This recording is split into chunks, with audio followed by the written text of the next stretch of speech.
Hare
भगवते वासुदेवाय। ओम भगवते वासुदेवाय। ओम नमो भगवते वासुदेवाय। ओम नमो भगवते वासुदेवाय। ओम नमो भगवते वासुदेवाय। ओम नमो भगवते वासुदेवाय।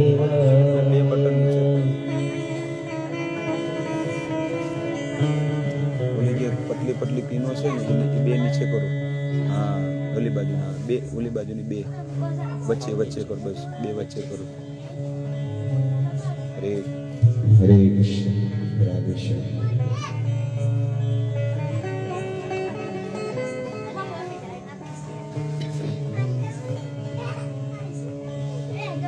हरे कृष्णा कृष्ण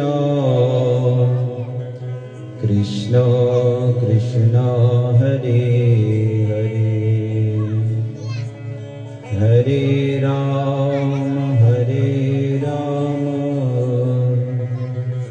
राम राम हरे हरे।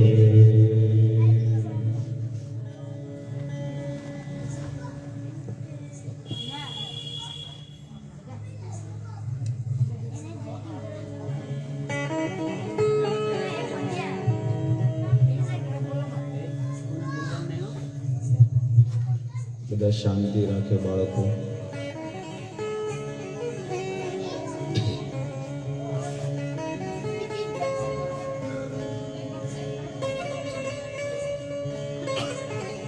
ગામના બધા વડીલો, બહેનો, માતાઓ અને નાના બધા ભૂલકાઓ, બાળકોને નિવેદન કે બધા શાંતિ રાખે.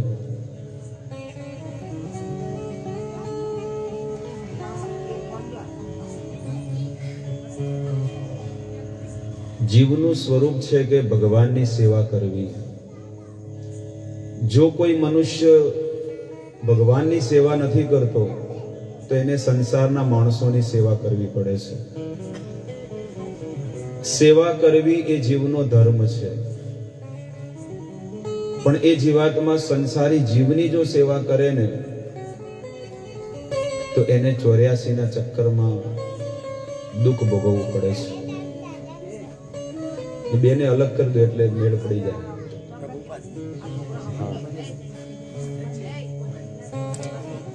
બેને અલગ કરી દો એટલે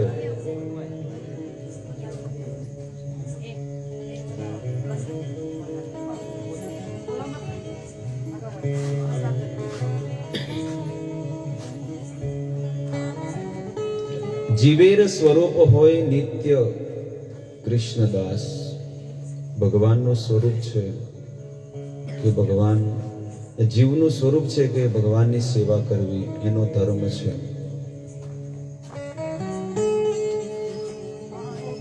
પણ સંસારની સેવા કરતા કરતા કરતા કરતા એ જીવ મલિન બની જાય છે, અપવિત્ર બની જાય.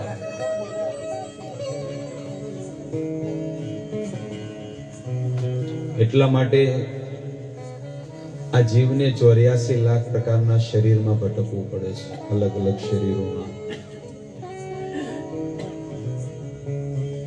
અમુક લોકો એવો વિચાર કરતા હોય કે અમે દાન ધર્મ કરશું તમે સ્વર્ગમાં જતા રહીશું. એની વ્યાખ્યા કરી છે, ઉર્ધ્વમ ગચ્છન્તિ સત્વસ્થા મધ્યે તિષ્ઠન્તિ રાજસા જધન્ય ગુણ વૃત્તિસ્થા અધો ગચ્છન્તિ તામસા. જે વ્યક્તિ સત્વગુણી જીવન જીવે છે એ વ્યક્તિ જ સ્વર્ગનો પ્રાપ્તિ અધિકારી બને છે. સત્વગુણી જીવન કયું વ્યક્તિ કહેવાય? 2 ટાઈમ સ્નાન કરે, ટોયલેટ જાય તો પણ એને સ્નાન કરવું પડે, જાજરૂ જાય તો એને સ્નાન કરવું પડે. પણ એ નિયમનું પાલન કોણ કરે આખું જીવન? વેદમાં લખેલું છે, મનુ સંહિતામાં. આપણી આ કાયા છે ને અપવિત્ર બની જાય એટલે વળગન વળગે છે બધાને. આ બધું વળગે કેમ છે બધાને ખબર છે? શામાં આ વસ્તુ. બાકી હું તમને એટલા માટે આ બધી વસ્તુઓ કહું છું કે તમે એમ કહી દો કે આ ટાળો કરેલો છે ભાઈ, આની ઉપરથી કૂદીને તમે જતા રહો તો અમે કૂદીને જતા રહીશું. કોઈ વસ્તુ નહીં વળગે, આ ગેરંટી છે. અને તમને એમ કીધું કે તમે આ ટાળાવ કરેલો એની પર કૂદો, ના બાપ મરી જાઓ તો આ સત્ય વસ્તુ છે. એટલે લોકો એવું સમજે છે કે અમે મર્યા પછી સ્વર્ગમાં જશું કે ભગવાનના ઘરે જશું. એ ભૂલી જવું. આપણા કર્મ ઉપર આધારિત છે કે આપણું જીવનમાં કેવા કર્મ છે, આપણું જીવન કેવું છે, આપણું રહેણી કહેણી કેવી છે, આપણા વિચારો કેવા છે, આપણો સ્વભાવ કેવો છે. એના ઉપર નિર્ભર થાય છે કે તમે કઈ જગ્યાએ જવાના અધિકારી છો. ચાલુ ટિકિટ લીધી હોય તો ચાલુ ડબ્બામાં જ બેસવા મળે, જનરલ ડબ્બામાં. સ્લીપર કોચ લીધી હોય તો એમાં જ બેસવા મળે, તો ભાઈ તમને એસી ન મળે. એવી રીતે મનુષ્યના કર્મ ઉપર આધારિત છે.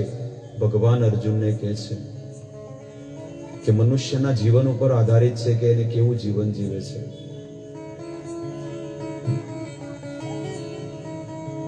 સ્વયં ગીતામાં ભગવાન કહે છે, મહાભારત, ભગવદ ગીતા, રામાયણ, આ પૃથ્વી પર જેટલા પણ જીવો રહે છે ને એના માટે આ બધી વસ્તુઓ છે. કોઈ કૂતરા, બિલાડા, ગધેડા માટે નથી, મનુષ્ય માટે છે. હે ઉદ્ધવ, આ સૃષ્ટિમાં જો સૌથી પ્રિય મને કોઈ હોય તો મનુષ્ય મને બહુ પ્રિય છે. કારણ કે મનુષ્ય મને સમજી શકે છે, બીજું કોઈ નથી સમજી શકતું. આ ઝાડવાઓ છે જુઓ, એક જ જગ્યા પર આ ઝાડ 30 વર્ષથી હશે, ન હલન ચલન કરવાનું, ન કોઈ વસ્તુને ઠંડી, ગરમી, વરસાદ બધું સહન કરે છે. કારણ કે એને એ દુઃખ સહન કરવા માટે જ એ શરીર મળ્યું છે. એટલે આપણે વિચાર કરવો જોઈએ કે હું શું કરી રહ્યો છું, શા માટે આટલો મથી રહ્યો છું, મારે પણ આવી દશા થશે. એક જ ઝાટકે ખાલી કરી દેશે તરત જ કે ચલો કાઢો, છોકરા ભૂસે મરે. એ વ્યક્તિ સાથે કોઈ નહીં રહે, એ માણસ સાથે કોઈ નહીં રહે. હલાવો તો હલશે નહીં, ઉપાડો તો ઉપડે નહીં, વજન એટલો બધો વધી જાય. એટલે એ વસ્તુ વિશે જાણવું જોઈએ કે માણસ કેવા કર્મ કરે ને એને કેવું ફળ મળે છે. સત્વગુણી વ્યક્તિ હોય, જેનો સત્વગુણી આહાર હોય, આહાર ઉપર આખું મનુષ્ય જીવન નિર્ભર છે. તમોગુણી આહાર ખાતો હોય અને પછી ફોટામાં આપણે લખી દઈએ કે સ્વર્ગમાં, અમારા બા સ્વર્ગમાં ગયા, અમારા બાપા સ્વર્ગમાં ગયા. ક્યારે ન જાય, ફોટામાં લખવાથી કોઈ જાતું નથી. કર્મ ઉપર અર્જુન આધારિત છે. કેટલું પવિત્ર જીવન જીવ્યો છે, એના જીવનમાં એને કર્મ કેવા કર્યા છે, કેટલી જાત્રાઓ કરી છે, કેટલા દર્શન કર્યા, કેટલો સત્સંગ કર્યો અને કેટલું ભજન કર્યું છે. ભજન સ્પેશિયલ ભગવાને આપણને મનુષ્ય દેહ અને એમાં ભારત ભૂમિમાં આપ્યો. અમેરિકામાં, ચાઇનામાં આપ્યો તો ઓદા ખાઈ ખાઈને ગરોળી, સાપ ને વાંદા. માણસોનું જીવન જ એવું છે. એ આપણા પુણ્ય સારા હતા કે આપણને ભારત ભૂમિમાં જન્મ મળ્યો, અને એમાં પણ ગુજરાતમાં, ગુજરાતની પવિત્ર ધરા ઉપર મળ્યો. પણ ગામડામાં રહી અને આપણી પાસે એવી કોઈ પ્રવૃત્તિ નથી, અને પ્રવૃત્તિ એટલે કે આધ્યાત્મિક પ્રવૃત્તિ અને આધ્યાત્મિક વસ્તુ સમજાવવા વાળું કોઈ નથી. એટલે આપણે આ વસ્તુમાં પાછા રહી ગયા. અમે પટોળમાં હોત તો અમે એ જ તકલીફ હોત, ગામડામાં મોટા થયા હોત તો એ જ તકલીફ હોત અમારે. પણ આ તો સૌભાગ્યની વાત છે કે બાપા ને માં, મમ્મી પપ્પા એ બધા મુંબઈ હતા. મારો જન્મ પણ બોમ્બે થયેલો, 40-42 વર્ષ થઈ ગયા. પણ સારા વ્યક્તિના સંપર્કમાં રહ્યા અને આજે આખું જીવન બદલાઈ ગયું. એ ટ્રેક છે ને, ટ્રેક રેલવેનો પાટા, એ પાલનપુરથી ટ્રેન સ્ટાર્ટ થાય ને ડીસા બાજુ કઈ બાજુ જતો રહે, ભીલડી બાજુ ખબર ના પડે, ખાલી એક થોડોક એને ગતિ મળવી જોઈએ. બસ એવી રીતે દરેક મનુષ્ય દોડે છે, પણ ભગવાનની કૃપાથી એનો ટ્રેક ચેન્જ થઈ જાય, એનો આધ્યાત્મિક જીવન બદલાઈ જાય આખું. એટલે ગીતામાં સ્વયં ભગવાન કહે છે, ઉર્ધ્વમ ગચ્છન્તિ સત્વસ્થા. પવિત્ર જીવન જીવવા વાળો હે અર્જુન, એ હંમેશા મારા ધામને પ્રાપ્ત કરશે, ગેરંટી છે. મર્યા પછી એને ક્યારે એના પાછળ કોઈ સત્કર્મ કરે કે ન કરે, પિંડદાન કરે કે ન કરે, ગેરંટી છે કે એ જીવાત્મા ભગવત ધામનો અધિકારી બની જશે. આ જે ધર્મ જે છે મનુષ્યનો, સૌથી ઊંચામાં ઊંચો ધર્મ હોય ને એ વૈષ્ણવ ધર્મ. વૈષ્ણવ ધર્મ, રામનો ભક્ત બને ને એ વૈષ્ણવ ધર્મ કહેવાય. 24 કલાક પ્રભુનું નામ લેવું, ગીતા ભાગવત એના પાઠ કરવા. કેટલા લોકોએ ગીતા વાંચી છે? આંગળી ઊંચી કરો તો. જેને વાંચી હોય, જો એક, મને તો ખબર હતી કે 1-2 હશે, વધારે નહીં હોય ટકાવારી. ગીતા વાંચી તો કે નહીં. ગીતામાં કેટલા અધ્યાય છે? હું ખાલી એક પ્રશ્ન પૂછું છું. ભગવદ ગીતામાં અધ્યાય કેટલા છે? બેનોમાં કોઈ હોય તો કહો, ખબર. આંગળી ઊંચી ખાલી કરવાની એટલે ખબર પડે. કેટલા શ્લોક છે? ખાલી આંગળી ઊંચી કરજો. બોલો. 700. હા, હવે આ લગભગ છે ને 40 બહેનો બેઠા છે. હવે 40 બહેનો જે બેઠા છે એમાંથી ખાલી 2 જણને ખાલી ખબર છે કે ભગવદ ગીતામાં 700 શ્લોક છે. કોઈ મુસલમાનના છોકરાને કીધું હોય, નાના 5 વર્ષનો છોકરો હોય ને, એને તમે કીધું હોય કે કુરાનમાં શું લખ્યું છે, એમાં શું શું વસ્તુઓ છે, એ તરત બધી વસ્તુ કહી દે. હોય 100%. એ બુરખા પહેરેલી બહેનોય કહી દે અને ટોપી પહેરેલા બધાય. અને આપણે ગર્વ સે કહો હમ હિન્દુ હે, સનાતન ધર્મી હે. આપણો આ સનાતન ધર્મ. એટલે તો ઘરમાં આળિયા કરીને બેહાડવા પડે છે. આ ચોખ્ખું તમને કહી દઉં છું, ચોખ્ખી વસ્તુ કહી. પછી આપણે ક્યાં જવાનું? બહાર બધી માતાઓ જ બેહાડવાની, તો આપણે ક્યાં જવાનું? આ વસ્તુ વિશે સમજો તમે. આ બધી વસ્તુ હું તમને જે સમજાવવા માંગુ છું. મારું સૌભાગ્ય કહેવાય કે પહેલી વાર ગાલવાડામાં પ્રોગ્રામ મારો થયો છે. દરેક ગામડાઓમાં થાય જ છે અને બોલાવે છે લોકો. પણ તો હું તમને એ વસ્તુ કહું છું કે આપણા ઘરની અંદર કેમ બધાને અલગ અલગ દેવો બેહાડવા પડે છે? શા માટે? કારણ કે એ જીવ દુખી થાય છે. એને ભજન નથી કર્યું, ભક્તિ નથી કરી, સત્કર્મ નહીં કર્યા, અને એનો જીવ ઘરમાં રહી ગયો. ઘરમાં રહી જાય એટલે માણસને શું કરવું પડે? પાછો એને બેહાડવું પડે. એનું પ્રમાણ આપું તમને, પુરાવો. ભગવદ ગીતા 8મો અધ્યાય લાયા છો ને તમે? ગીતા બીજો છે. ભગવદ ગીતામાં 8મા અધ્યાયમાં ભગવાન 5 નંબર શ્લોકમાં કહે છે. 5 નંબર શ્લોક. યમ યમ વાપી સ્મરન ભાવ ત્યજ્યંતંતે કલેવરમ તમ તમે વેતિ કૌંતેય સદા તદ ભાવ ભાવિત. અર્જુને કુરુક્ષેત્રની યુદ્ધ ભૂમિમાં ભગવાનને કીધું કે હે ભગવાન, મારો રથ 2 સેનાઓની વચ્ચે લઈને આવો. સેનિયોર ઉભયોર મધ્યે રથમ સ્થાપિત મે અચ્યુત. હે કૃષ્ણ, બંને સેનાઓની વચ્ચે મારો રથ લાવો. મારે જોવું છે કે મારી સામે યુદ્ધ કરવા માટે કોણ ઊભું છે.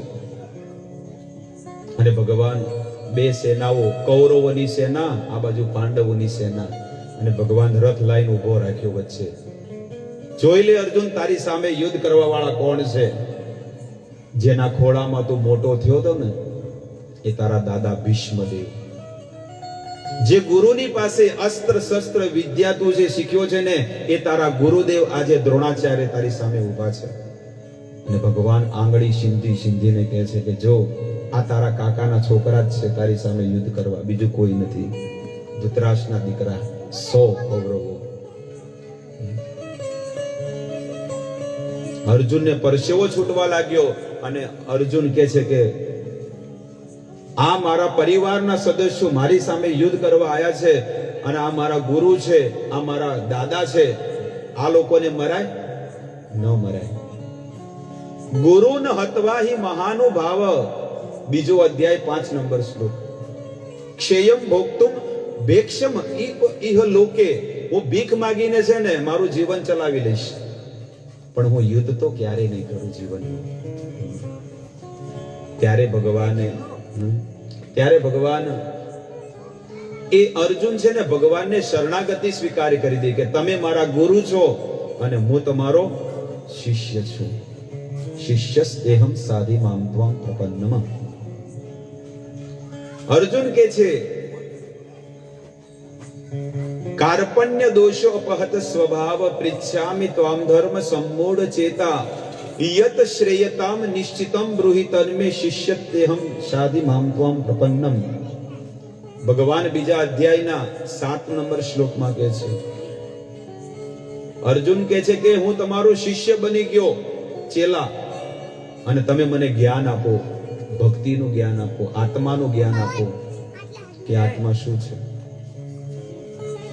ત્યારે ભગવાન કહે છે કે આટલી ઘડે તો બહુ મોટી મોટી વાતો કરતો હતો કે બે સેનાઓની વચ્ચે રથ લાવો ને આ કરી નાખો ને ઓલું કહીને. હવે શું થયું? પંડિતા સમદર્શિન. અત્યારે તો પંડિત પૂર્ણ હમણાં મોટી મોટી વાતો કરતો હતો, હવે ધનુષ લઈ નીચે બેહી ગયો. ત્યારે ભગવાને આ ગીતાનું જ્ઞાન ચાલુ કર્યું બીજા અધ્યાયના 11 નંબર શ્લોકથી. અશોચ્યાનન્વ શોચત્સ્વમ પ્રજ્ઞાવાદાંશ ભાસસે ગતાસુન અગતાસુંશ્ચ નાનુ શોચંતી પંડિતા. જે પંડિત હોય છે એ આ શરીર માટે ક્યારે શોક નથી કરતો. શરીર તો વારે વારે મરવાના છે. 30 વર્ષનું, 40 વર્ષનું, 50 વર્ષનું. અમે મરી ગયા હોત કારણ કે અમારો 20 વર્ષ પહેલા એક્સિડન્ટ ભયાનક થઈ ગયો હતો, જોરદાર. ભગવાનની દયાથી બચી ગયા, વળી ભક્તિમાં લાગી ગયા. બાકી કોઈ યાદે ના કરે. કોઈ કરે યાદ? કોઈ ન કરે. એટલા માટે પ્રભુ માટે જીવન જીવવું. આ જીવ્યા જ્યાં સુધી શ્વાસ છે એવું જીવ. ત્યારે કોણ બોલાવે છે મને કહો હડો? આ જીવો છો તોય તમને કોઈ બોલાવતું નથી, તોય તમારા લોકો અવગુણ ગાતા હોય, દોષ ગાતા હોય. સાચું છે ખોટું બોલો? તમે ગમે જેટલું સારું જીવન જીવતા હોય તોય લોકો આમ જ કરતા હોય. આ તો કોઈ હોય.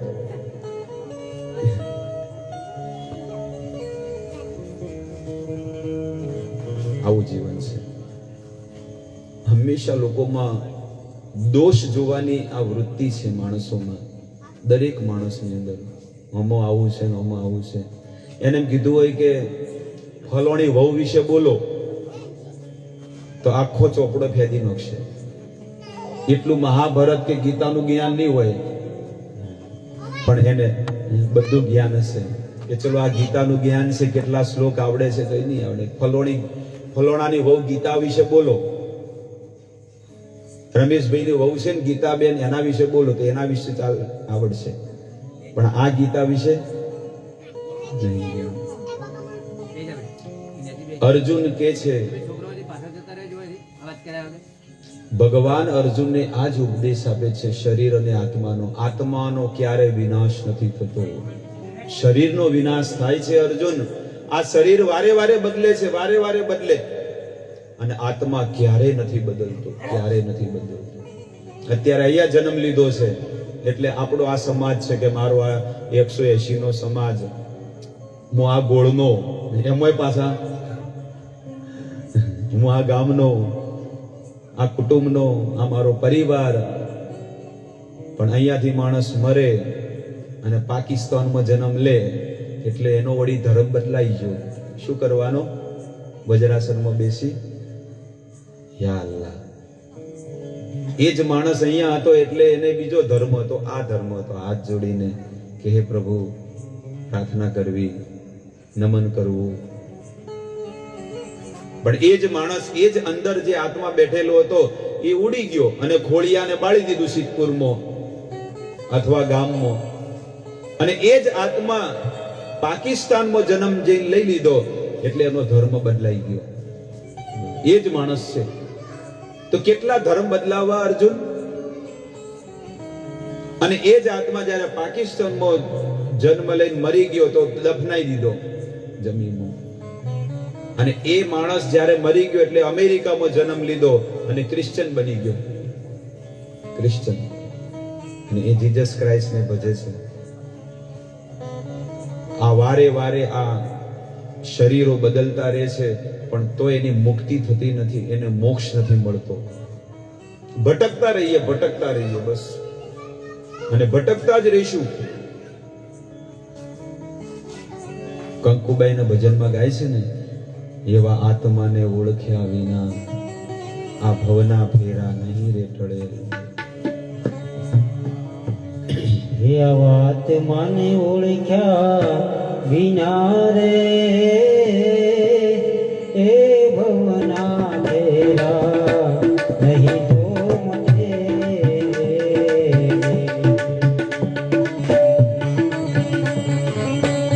એવા આત્માને ઓળખ્યા વિના રે આલખ ચોરાસી નહીં તો ટળે રે જી. રમોનાને ગાયા વિના રે એ લખ ચોરાસી નહીં તો મટે. હરી રમણાને વાગ્યા વિના રે આલખ ચોરાસી નહીં તો ટળે રે જી. આવો કોયલને કાગરે એ રંગે રૂપે એ ગતે હોય. એ કાગલો ને કોયલ રે એ રંગે રૂપે એક જ છે રે જી. ઈ બોલીની બોલી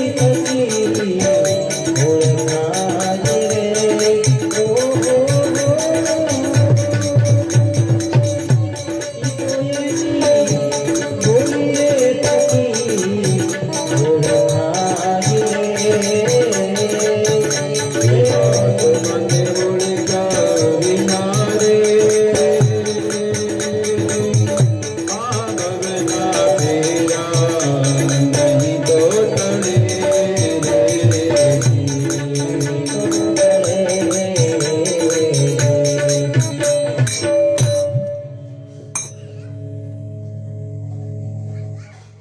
આ રીતે કહે છે કે આત્માને ઓળખો હે અર્જુન. આ આત્મા એકનો એક જ રહે છે, પણ એના ખોડિયા એના જે શરીરો જે છે એ વારે વારે બદલતા રહે છે. દેહીનો અસ્મિન યથા દેહે કૌમારમ યૌવનમ જરા તથા દેહાંતર પ્રાપ્તિ ધીરસ્તત્ર ન મુહ્યતે. હે અર્જુન, આ શરીર બદલાય છે પણ આત્મા બદલાતો, આત્મા એકનો એક જ રહે છે. અને કે છે માત્રા સ્પર્શાંસ્તુ કૌંતેય શીતોષ્ણ સુખ દુઃખદા આગમ પાયિનો અનિત્યાસ્તામ તિતિક્ષત્વ ભારત. હે ભરતપુત્ર અર્જુન, સુખ અને દુઃખ મનુષ્ય જીવનમાં આવે છે, પણ કેવું છે? શરદી અને ગરમી જેવું છે. જેમ શિયાળો આવે પછી શું આવશે? ઉનાળો આવશે જ ગેરંટી સાથે. એવી રીતે ભલે દુઃખ આવે છે પણ દુઃખ પછી શું મળશે? સુખ આવશે ગેરંટી સાથે. એટલે શરીર અને આત્માનું ભગવાન જ્ઞાન આપે છે. ન જાયતે મ્રિયતે વા કદાચિત નાયમ ભૂતવા ભવિતા વાન ભૂય અજો નિત્ય શાશ્વતોયમ પુરાણો ન હન્યતે હન્યમાને શરીરે. બીજો અધ્યાય 20 નંબર શ્લોક.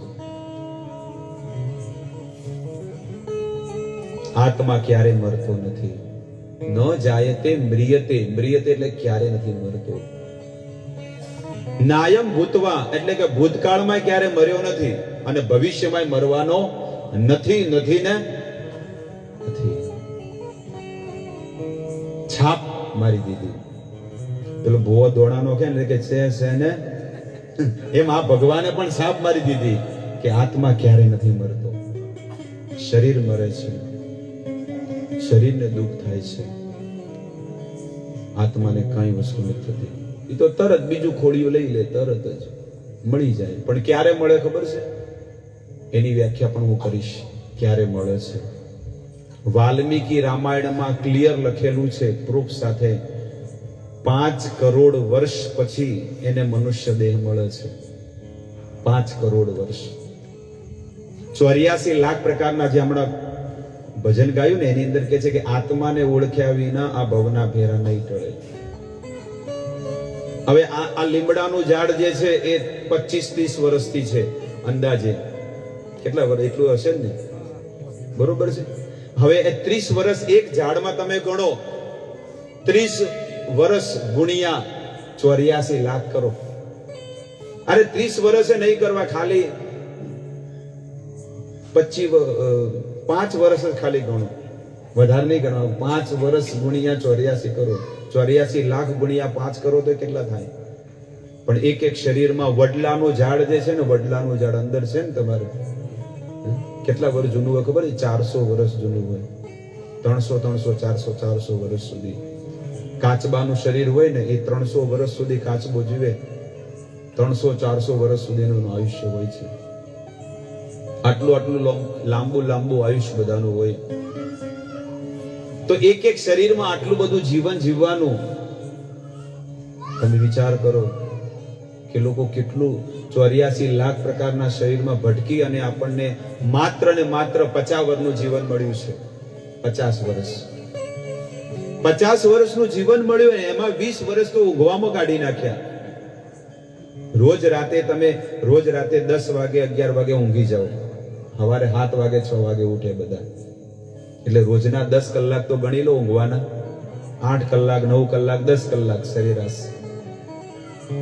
તો 50 વર્ષમાંથી 30 વર્ષ ચલો કાઢી નાખો ને 20 વર્ષ ખાલી ઊંઘવામાં કાઢી નાખો, વધ્યા કેટલા? 30 વર્ષ. 30 વર્ષ કાઢ્યા, અને એમાં તો રોજના 8 કલાક કામે જવું પડે. 10 કલાક 8 કલાક 12 કલાક કામ ધંધે જાય. શું વધે? 10 વર્ષ વધ્યા. 20 વર્ષ કામ ધંધામાં જતા રહ્યા. 10 વર્ષ વધ્યા, એમાં તો કે આજ તો રોમદેવમાં જવાનું છે, છૂટાછેડા કરવાના. આજ તો લોકાઈમાં જવાનું છે, આજ તો લગ્નમાં જવાનું, આજે હગાઈમાં જવાનું છે. એ તો ગણ્યું જ નહીં આપણે. આજ તો પુલના છેડે વેવણને લઈ જાય, દાખલ કર્યા, તે ટિફિન લઈ જવાનું છે. આ બધી વસ્તુ. હવે માણસ પાસે ક્યાં સમય છે? મને કહો, સમય છે કોઈ 2 મિનિટનો કે પ્રભુ તમે મને આટલી દિવ્ય કાયા આપી, મનુષ્ય શરીર આપ્યો, પણ મારું કેટલું દુર્ભાગ્ય કહેવાય કે 2 મિનિટ માટે હું તમને નમન નથી કરી શકતો. હકીકતમાં 24 કલાક કરવું જોઈએ, પણ મારું એટલું દુર્ભાગ્ય છે કે 24 કલાક તમે આપ્યા, પણ એમાં અડધો કલાકે તમને હું નથી આપતો. તમારી ભક્તિ કરું, ગીતા વાંચું, માળા કરું, નથી કરી શકતા. અને આ દુર્લભ મનુષ્ય અવતાર આપણે ખોઈ નાખશું, પછી નહીં મળે. વારે વારે મનુષ્ય દેહ ફરી ના મળે. ક્યારે નહીં મળે? મળ્યો પણ પાછો નહીં મળે પાછો. એટલે આનો લાભ લઈ લેવો જોઈએ. સંતોના સંગમાં, ભક્તોના સંગમાં રહી. એ જીવ કેટલો ભાગ્યશાળી કહેવાય કે જેને ભક્તોનો સંગ મળે, સાધુનો સંગ મળે. ગંગા સતી પણ છે ને, એમની વહુને બહુ સુંદર ઉપદેશ આપે છે. ગંગા સતી પાનબાઈ એમની જે વહુ છે ને, એને સુંદર ઉપદેશ આપે છે કે ભક્તિ રે કરવી જેને રાખ થઈને રહેવું રે, મેલવું અંતરનો અભિમાન રે. નામ સાંભળ્યું છે ગંગા સતીનું અને પાનબાઈનું? એ સમઢિયાળા ગામ આવ્યું. જેમ આપણે ગાલવાડા ગામ છે ને, એવું સમઢિયાળા ગામ છે, ભાવનગરની બાજુમાં, કાઠિયાવાડમાં. આ સંતો બધા ભાવનગરના છે, કાઠિયાવાડી છે. અમારી જે આ કથાઓ મોટા મોટા આયોજન થતા હોય તો બધા સાથે આવે. એ ગંગા સતી એ સુંદર ઉપદેશ આપેલો છે, અને એ ઉપદેશમાં કહે છે કે ભક્તિ રે કરવી જેને રાખ થઈને રહેવું, મેલવું અંતરનું અભિમાન રે. આપણા હૃદયની અંદર અભિમાન છે, કે હું આ ઘરનો છું, હું આ કંપનીનો માલિક છું, હું આ દુકાનનો માલિક છું, હું આ ફેક્ટરીનો માલિક છું, મારા અંડરમાં આટલા લોકો કામ કરી રહ્યા છે, મારી પાસે આટલી જમીન છે, મારી પાસે આટલી પ્રોપર્ટી છે, મારી પાસે આટલા બંગલાઓ છે, મારી પાસે આટલું હોનું છે, પણ તમારું નથી એટલું તમે સમજી લો. ઈ ધારે ને તો એક જ ઝાટકે લઈ લે, એક જ ઝાટકે લઈ લે. આપણી પાસે હતું જ. બનાસકાંઠામાં દરેક વ્યક્તિ પાસે, મને ખબર છે કે દરેક વ્યક્તિ પાસે હતું, પણ ભગવાને લઈ લીધું પ્રભુએ. આવડા મોટા મોટા હીરા ચાલતા લોકોને, મોટા મોટા કારખાનો ચલાવતા, પણ હવે એ જ આપણા દીકરાઓ એ કાઠિયાવાડીઓના ત્યાં જઈને કામ ધંધો કરે છે, નાક રગડે છે 12 કલાક ગુજી. કેમ? આપણને સાચવતા ન આવડ્યું એટલે. મગજમાં બેઠી વાત હું કહું છું. આપણને એ વસ્તુ સાચવતા ન આવડ્યું. આપણને એ ધન ભગવાને આપ્યું, પણ એ ધનને આપણે સાચવતે ન આવડ્યું એટલે લક્ષ્મીજી આગું ઓઢી લીધું અને જઈને કાઠિયાવાડમાં જઈ અને પૂરો કોથળો વેરી દીધો. ચોખ્ખી વસ્તુ તમને કહી દઉં ને કે આનો વેપાર જે છે ને આખી દુનિયામાં સર્વપ્રથમ ખાલી આ નાનકડા બનાસકાંઠાથી ચાલુ થયો હતો. આખો વેપાર 18મી સદીમાં છેલ્લે કોઈને ખબર જ નથી પડતી કે કેવી રીતે હીરો બને, અને લોકો ઘસી નાખતા. અમે લોબા તળિયા કરી દેતા, ઘાટ કરતા દેશી. એટલે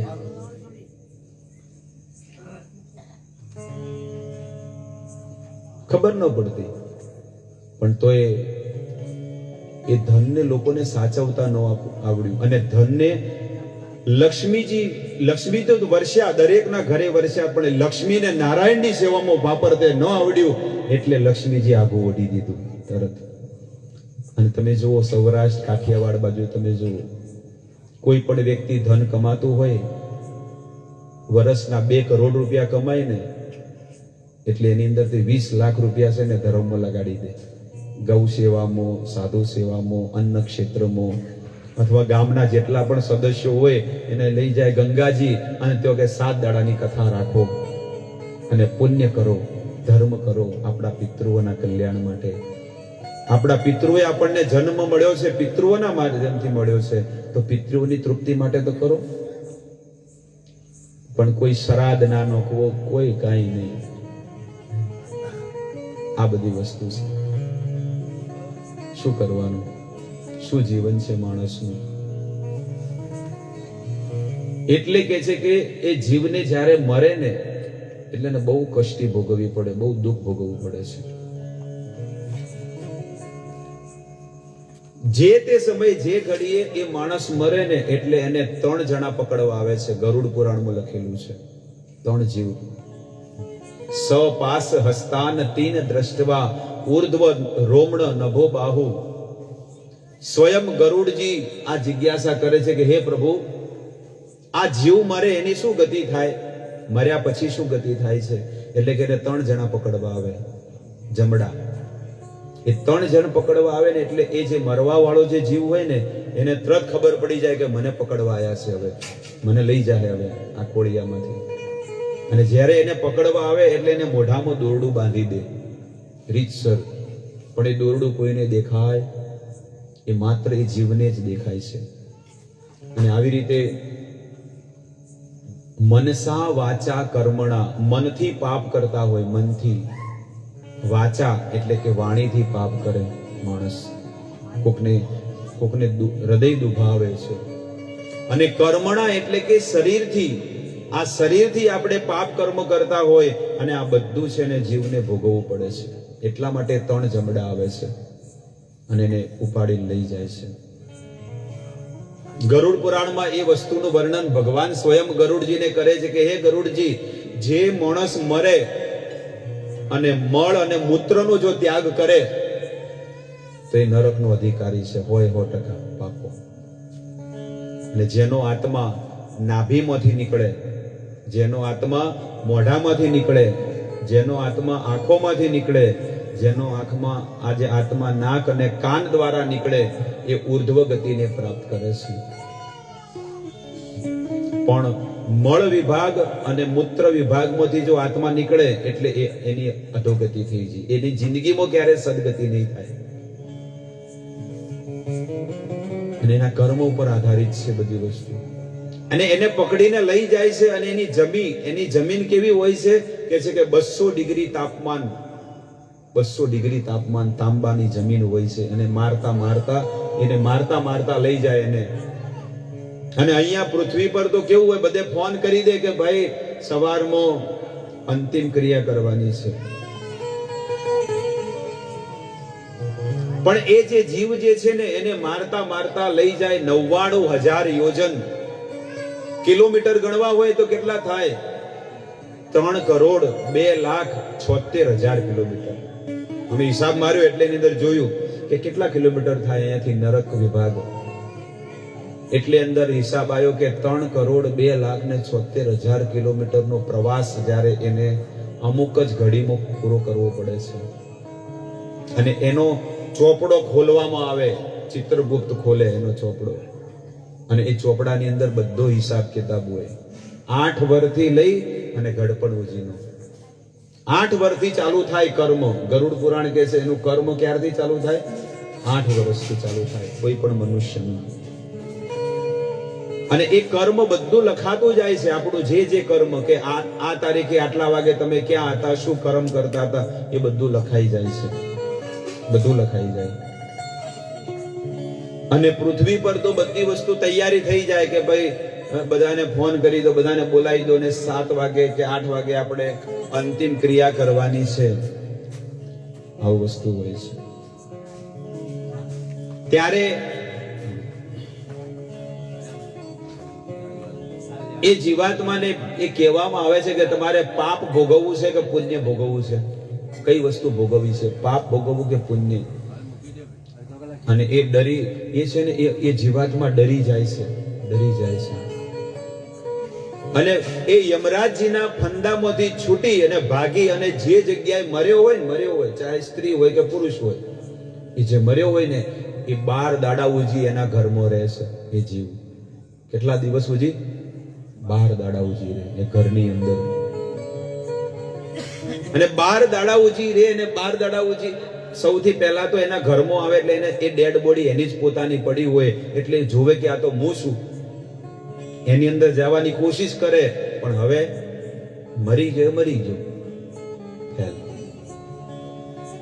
એના ધણીને, એના પત્નીને કે કોઈ પણ હોય, એનો દીકરો હોય, વહુ હોય, દીકરાનો દીકરો હોય, બધાને અડવાની કોશિશ કરે પણ કોઈને અડી નથી શકતો. એ આત્મા એ હવે પ્રેત બની ગયો. શું બની ગયો? એ હવે આત્મા નો કહેવાય પણ શું છે? એ પ્રેત યોનિમાં જતો રહ્યો એ જીવ. એના પછી ઘરના બધા સદસ્યો એ જે ક્રિયાઓ જે કરતા હોય એ રેગ્યુલર બધી કરે છે. એના પછી એને જ્યારે ઠાઠડી બંધાય એટલે એને શમશાને લઈ જવામાં આવે છે. ને શમશાને લઈ જાય એટલે લોકો શું બોલે છે? શું બોલે છે? માર્ગમાં, રસ્તામાં. હા, એ વસ્તુ શા માટે બોલે છે? એની આત્માને શાંતિ માટે. એની આત્માની શાંતિ માટે એ સનાતન ધર્મ પ્રભુનું નામ લેવામાં આવે છે. શા માટે લેવામાં આવે છે? કારણ કે એ જીવ તો મરી ગયો પણ જે જીવ એની પાછળ જાય છે ને એને થોડું જ્ઞાન થઈ જાય કે આ માણસે તો આખી જિંદગી લીધું નથી પણ હવે આપણે તો ચાલુ કરીએ. પણ માણસને કેવું હોય કે 4 દિવસ 5 દિવસ હાથરે આવે પછી તો એમાં ઓછા હેડ હવે કોઈ આવતું ને હવે તો ઢાઢાઈ. એ તો સારું છે વાદળા કરે ઠંડી ઓછી થઈ એટલે પબ્લિક આઈ ના કે હોય આવે પણ 5 મિનિટ બેસીને જતા રહે. આવું તો કોઈ અભળું નહીં આવતો, જેટલા આવતા હોય. પણ 12 દિવસ સુધી સતત એમના નિમિત્તે કીર્તન, ભજન, સત્સંગ, ભગવદ ગીતાનો પાઠ આ આપણું કર્તવ્ય બને છે કે એમના નિમિત્તે આપણે જે માણસ આપણા ઘરે 60 વર્ષ રહ્યો હોય તો શું આપણે એના માટે 12 દાડા એનો ત્યાગ ન કરી શકીએ? અને આખો દાડો શું કરવાનું છે? રાતી કલાક બેસી અને બધા ભેગા મળીને ભજન, કીર્તન, સ્વાધ્યાય જે પણ કરતા હોય એ કરવું જોઈએ. અમારે હમણાં દાદીમાં ઓફ થઈ ગયા હતા જન્માષ્ટમીના સમયમાં. સતત 12 દિવસ સુધી મારે દોડધામ હતી, પણ તોય 2 વસ્તુ કરી. કારણ કે મેં ઉત્સવનું આયોજન ત્યાં અમારા મંદિરે કર્યું હતું. ભગવાન કૃષ્ણનું જન્માષ્ટમીનો ઉત્સવ થાય અને હજારો માણસોનો જમણવાર ને બધું આયોજન કર્યું હતું. લગભગ 7 દાડા ઉજી ધનિયાણા ચોકડી આપણું મંદિર છે. અને હવે આપણું મંદિર જે છે એ સેમોદરા ગામમાં એક ચૌધરી પટેલે જગ્યા આપી છે, road touch Merwada Vadgam road ઉપર સેમોદરા ગામ છે ને, 3.5 હનુમાન મંદિરના સામેનો પ્લોટ આપણે પ્રજાપતિનો જ છે. હા, એ ચૌધરી પટેલે 3.5 વીઘા જગ્યા આપી છે સેમોદરા ગામનું, અને એમાં ભવ્ય મંદિર બનશે. લગભગ 7 કરોડ રૂપિયાના ખર્ચે મંદિર બનવાનું છે. અને એ જવાબદારી મારી ઉપર છે. એટલે તમારા ગામમાં પણ ફાળો ઉઘરાવા આવશું, એટલે બધા લોકો આપજો. કારણ કે આપણા બનાસકાંઠામાં સૌથી મોટું મંદિર એ સેમોદરા ગામમાં બનશે.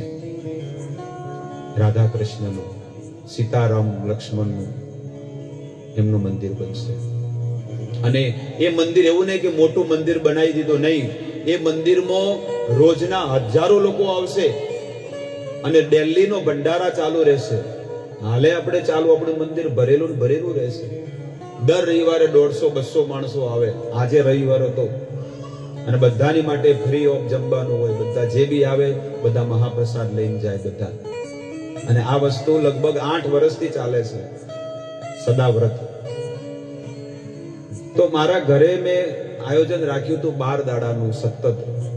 અને મારા દાદી છે ને 100 વર્ષે એમને શરીર છોડ્યું, 100 વર્ષની ઉંમરે.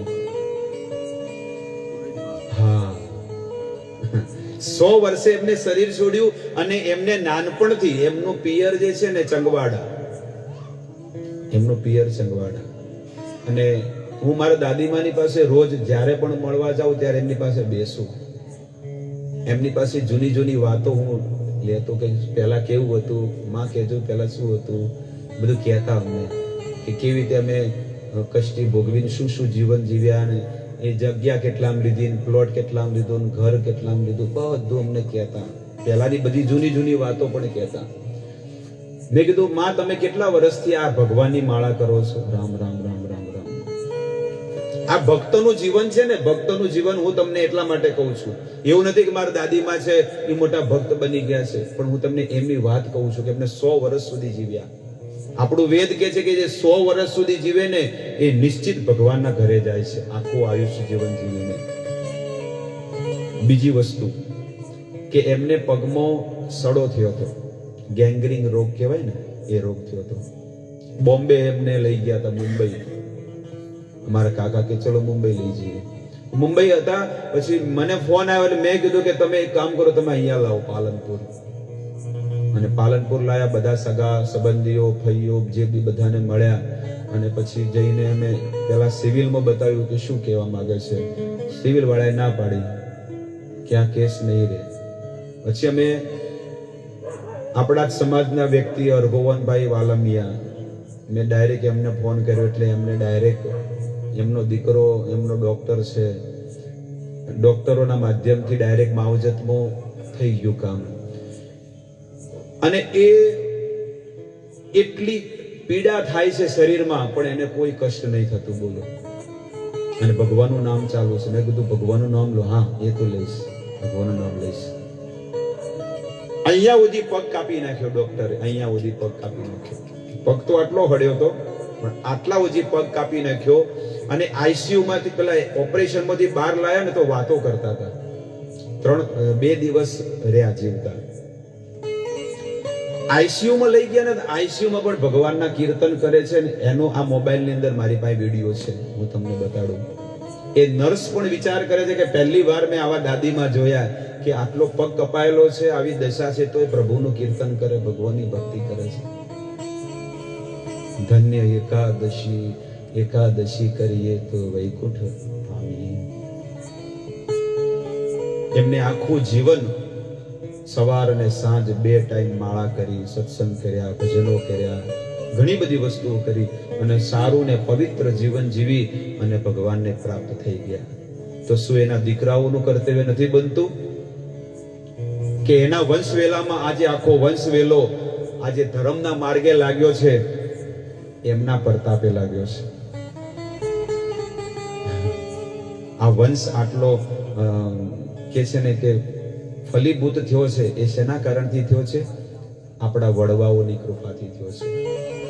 એટલે કે છે કે વડવાઓની ક્યારે આપણે એની કૃપા અને એના આશીર્વાદ ક્યારે જીવનમાં ભૂલવા ન જોઈએ. અને આપણા સમાજને આ વસ્તુની જરૂર છે. આપણા સમાજને આ વસ્તુની જરૂર છે કે હંમેશા આવા કાર્ય થતા હોય ને, જ્યાં આવો પ્રસંગ બહુ દુઃખિત પ્રસંગ હોય, ત્યાં બધા ભેગા મળીને ભગવાનનું કીર્તન, ભજન, સ્વાધ્યાય જે પણ થાય એ વસ્તુ કરવી જોઈએ, પ્રવૃત્તિઓ. અને એનાથી એ આત્માને તો ફળ મળે છે, પણ સાથે સાથે આપણને મળે છે. હું આજે ગામડે ગામડે જાઉં, રાજસ્થાન જાઉં, મુંબઈ જાઉં, આખા ભારતમાં બધી જગ્યાએ રોજ ક્યાંક ને ક્યાંક જવાનું થાય. અને બધી જગ્યાએ જાઉં છું. શા માટે જાઉં છું? મારું મન ભગવાનમાં લાગે એટલા માટે.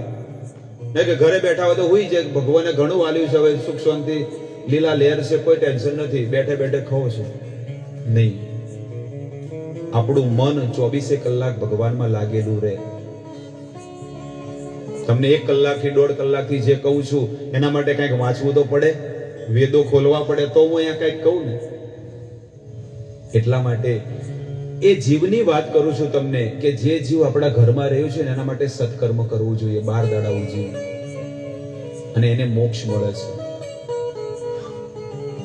એને જ્યારે અંતિમ સંસ્કાર કરવા લઈ જાય ત્યારે એ જીવાત્મા કહે છે કે મને બચાવો, મને બચાવો, પણ કોઈને બચાવી નથી શકતું. અને 12 દાડા ઉજી એ ઘરની અંદર રહેશે એ જીવ. બીજા બધા આવે, ઘરે આવીને પછી નાઈ ધોઈને સ્નાન કરીને આરામ કરે અથવા બીજી પ્રવૃત્તિ કરે. બીજા ત્રીજા દાડે શું થાય? હુવાળો.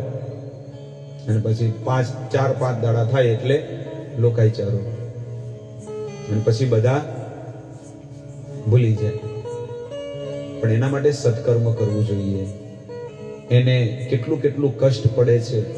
12 દાડા તો એ જીવાતમાં રહે છે, અને 13મા દાડે ફરીથી પેલા 3 જબડા આવે, ફેરથી આવે, અને પછી એને પકડીને લઈ જાય છે પાછો. અને એ 13મા દાડે જે એને પકડી લઈ જાય એટલે એને 348 દિવસનો એનો પ્રવાસ ચાલુ થાય. પેલું કે છે ને, વરસ જાતા તારે વરસી રે વાળશે, પછી તો યાદ નહીં આવે. હવે કે કાતકમાં શું કરો? તેરવી દો, લુગડાલ દો એટલે પટી ગયું. હવે છૂટ્યા. આ છે પ્રેમ. એટલે એ સંતોએ ગાયું છે ને, સાચું ગાયું છે કે સ્વાર્થનો પ્રેમ સહુ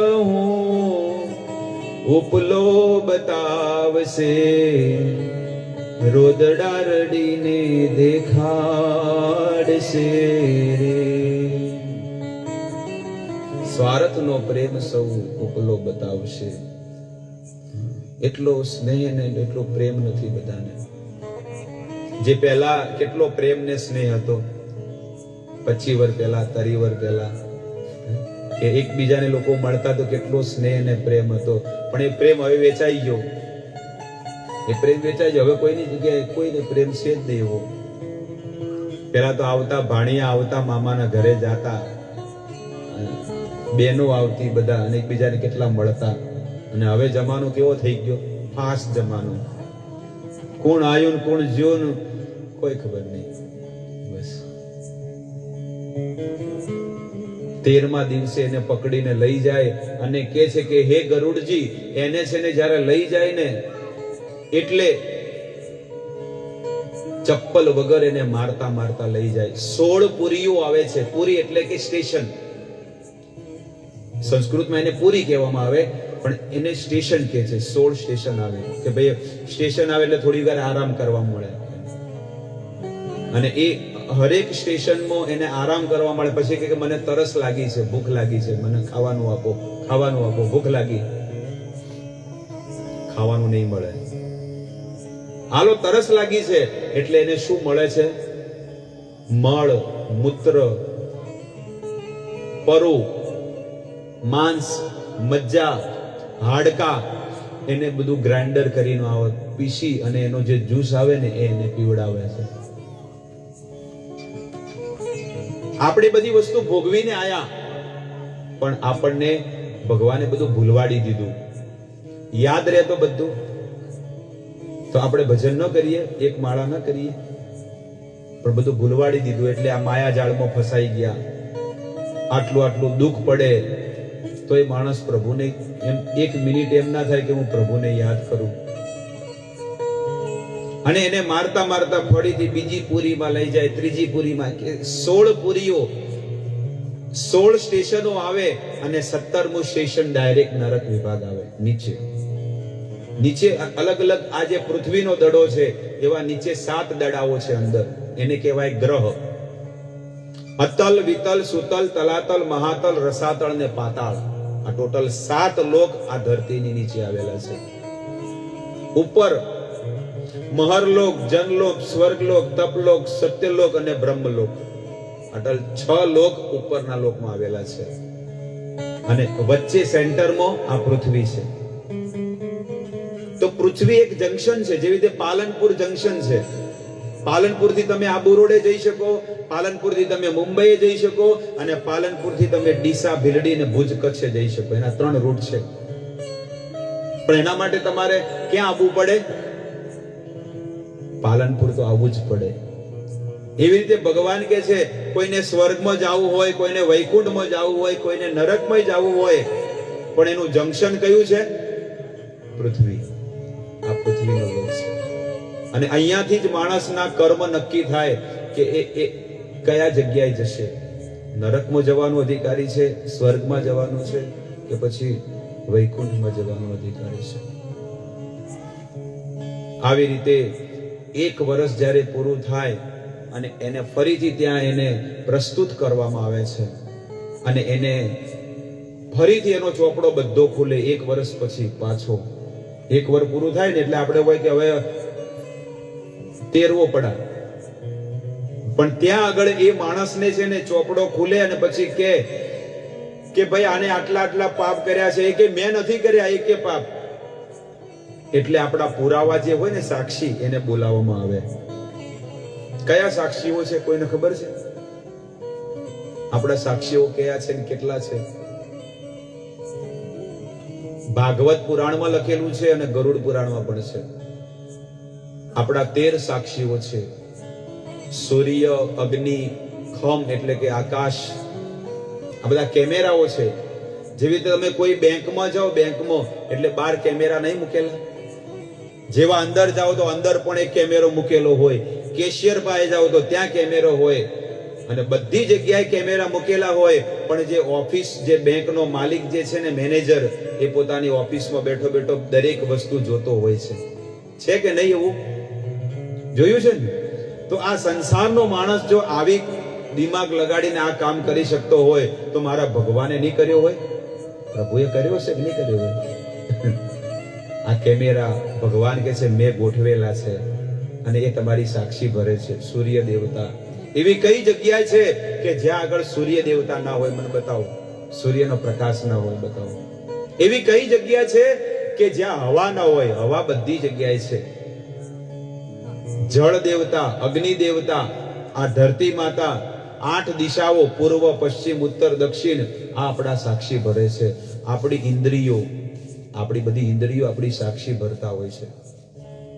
સ્વયં યમરાજજી, કાલ એટલે કે યમરાજ, કાળ કહેવામાં આવે ને, એ કાળ પણ છે ને આપણી સાક્ષી ભરે છે. અને આપણા હૃદયમાં બેઠા ભગવાન તો છે જ, બીજું કોઈ હોય કે ના હોય. અને આ 13 જણા જ્યારે આપણી સાક્ષી ભરે પણ તોય માનતો નથી, ત્યારે યમરાજજી કહે છે કે તારું બધું શૂટિંગ કરેલું મારી પાસે છે. હવે જેવી રીતે આપણે લગ્નમાં નહીં લાઈવ શૂટિંગ ચાલતું હોય, એલસીડી ઉપર, મોટી ટીવી ઉપર, લગ્નમાં ગયા તો જોયું છે ને કે જે લગ્ન તમે સ્ટેજ ઉપર જોતા હોય એ લગ્ન તો એલસીડી ઉપર બધા લગાયેલા હોય. એટલે ભગવાન યમરાજજી પણ એ જ કહે છે કે તારું પણ શૂટિંગ કરેલું મારા પાસે બધું છે. અને એ જ્યારે એ ટીવી પર બતાડે કે ભાઈ આ તું છે, કે હા હું છું. હવે માન્યું? હવે માન્યું? આ હું જ છું. તો બોલો હવે સજા ભોગવશો? હા, હવે ભોગવવી જ પડશે. હવે શું કરીએ? હવે છૂટકો જ નથી. હવે તો ભોગવવી જ પડશે, કારણ કે મેં જે કર્મ કર્યા એ કર્મના લેખા જોખા આપણે જ ભોગવવા પડશે, બીજું કોઈ નહીં આવે. પ્રકૃતિ ભગવાનથી જો વિરુદ્ધ ચાલશું તે બધું મર્યા પછી ભોગવવું પડશે. એટલે હવે આપણે હિસાબ કરવાનો કે આજ સુધી મેં શું શું કામ કર્યા છે.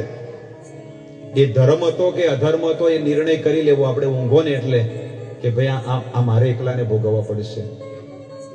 આપણે ખાલી થોડું ચાકુ લાગે, ચાકુ તો કેવું થાય છે? ચાકુ લાગે તો અઠવાડિયા સુધી એમાં બળે જ જાય. પાણીમાં જાય, મીઠામાં જાય, મરચું લાગે તો બળે નહીં બળતું. તેઓ તો ઉકળતા તેલમાં નાખી દેવામાં આવે. આ બધું ખોટું છે.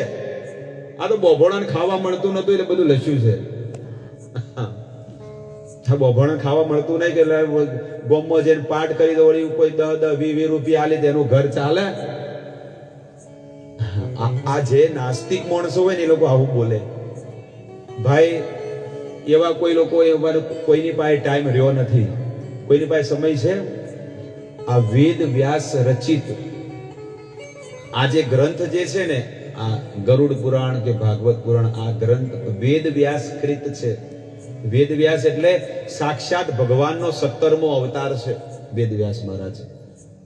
અને વેદ વ્યાસ મહારાજે ઓરિજિનલ જે વેદો લખ્યા છે ને એની અંદર ક્લિયર કટ લખ્યું છે કે વેદ સત્ય છે, સનાતન છે. અને એની અંદર જે વસ્તુ લખી છે સત્ય છે કે બીજા કોઈને દુઃખ ભોગવવું નહીં પડતું, પણ મનુષ્ય જીવનમાં મનુષ્ય જે કર્મ કર્યા હોય એને ભોગવવા પડે છે એકલાને. એટલા માટે એનાથી ડરવું જોઈએ માણસે કે જો મેં આવા કર્મ કર્યા છે તો મારે ભોગવવા પડશે. તો હવે તે હું સત્કર્મ કરીશ, સત્કર્મ કરીશ. ગામમાં આપણા મંદિરો છે, કેટલા મંદિરો છે? પણ માણસ કેટલા લોકો મંદિરે જાય છે? આ ગામની વાત નથી કરતો, બધાની વાત કરું છું.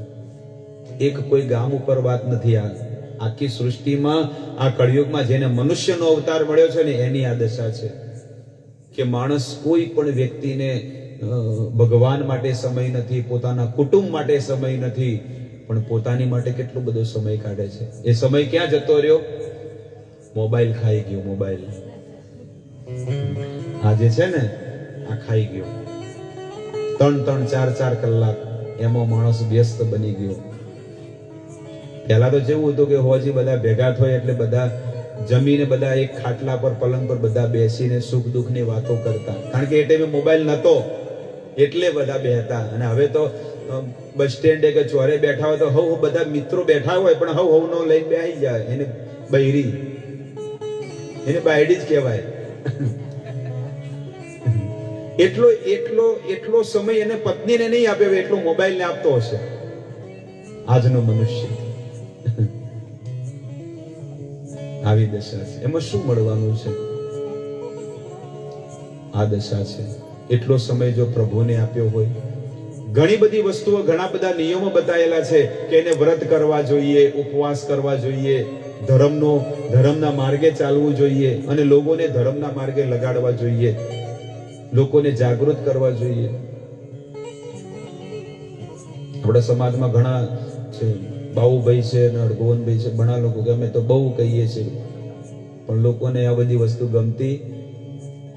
અમારે રોજ મળવાનું થાય બધા લોકોને. સમાજમાં જે બધા મોરબીઓ છે લોકો અમુક મુખ્ય જે ધાર્મિક જે ધર્મને માને છે એ કે અમે ઘણી કોશિશ કરીએ છીએ કે જ્યારે લોકાચારો હોય તો ભગવાનની સ્તુતિ થાય, ગીતાના પાઠ થાય, નારાયણ કવચ થાય, વિષ્ણુ સહસ્ત્ર નામની ઉચ્ચારણ થાય. પણ કે જેવું કે પ્રભુજી અમે કરવા જઈએ તો અમને ના પાડી દે કે આવું બધું શું લઈને બેઠા છો? આવું તો વળી સારું લાગે? લોકાઈમાં શું કરવાનું હોય કે બસ બેસીને તરત ઊભા થઈને જતું રહેવાનું. તમે એટલું ભાડું ભાગીને આયા, બરોબર છે, તો તમે એ આત્માના કલ્યાણ અર્થે તમે 5-10 મિનિટ બગાડીને જો એ ગીતાના પાઠ કરો કે નારાયણ કવચ વાંચો. નારાયણ કવચ શું છે ખબર છે? એ નારાયણ કવચ જે વાંચે છે ને, આ તમને રહસ્યની વાત તમને કહું છું. નારાયણ કવચ જે વાંચે ને એના જો કોઈ દર્શન કરે ને તો એ સમસ્ત પાપોથી મુક્ત બની જાય. જે માણસ નારાયણ કવચ જે છે ને એનો પાઠ કરે ને, નારાયણ કવચનો પાઠ કરે બોલીને, અને એ માણસ જ્યારે બજારમાં જાય ને એના કોઈ દર્શન કરે ને તો એ જીવાત્મા સર્વ પાપોથી મુક્ત થઈ જાય. અને આવું વસ્તુ એ દિવસે થતું હોય તો, અથવા 12 દાડા નારાયણ કવચ ને વિષ્ણુ સહસ્ત્ર નામનો પાઠ થતો હોય તો,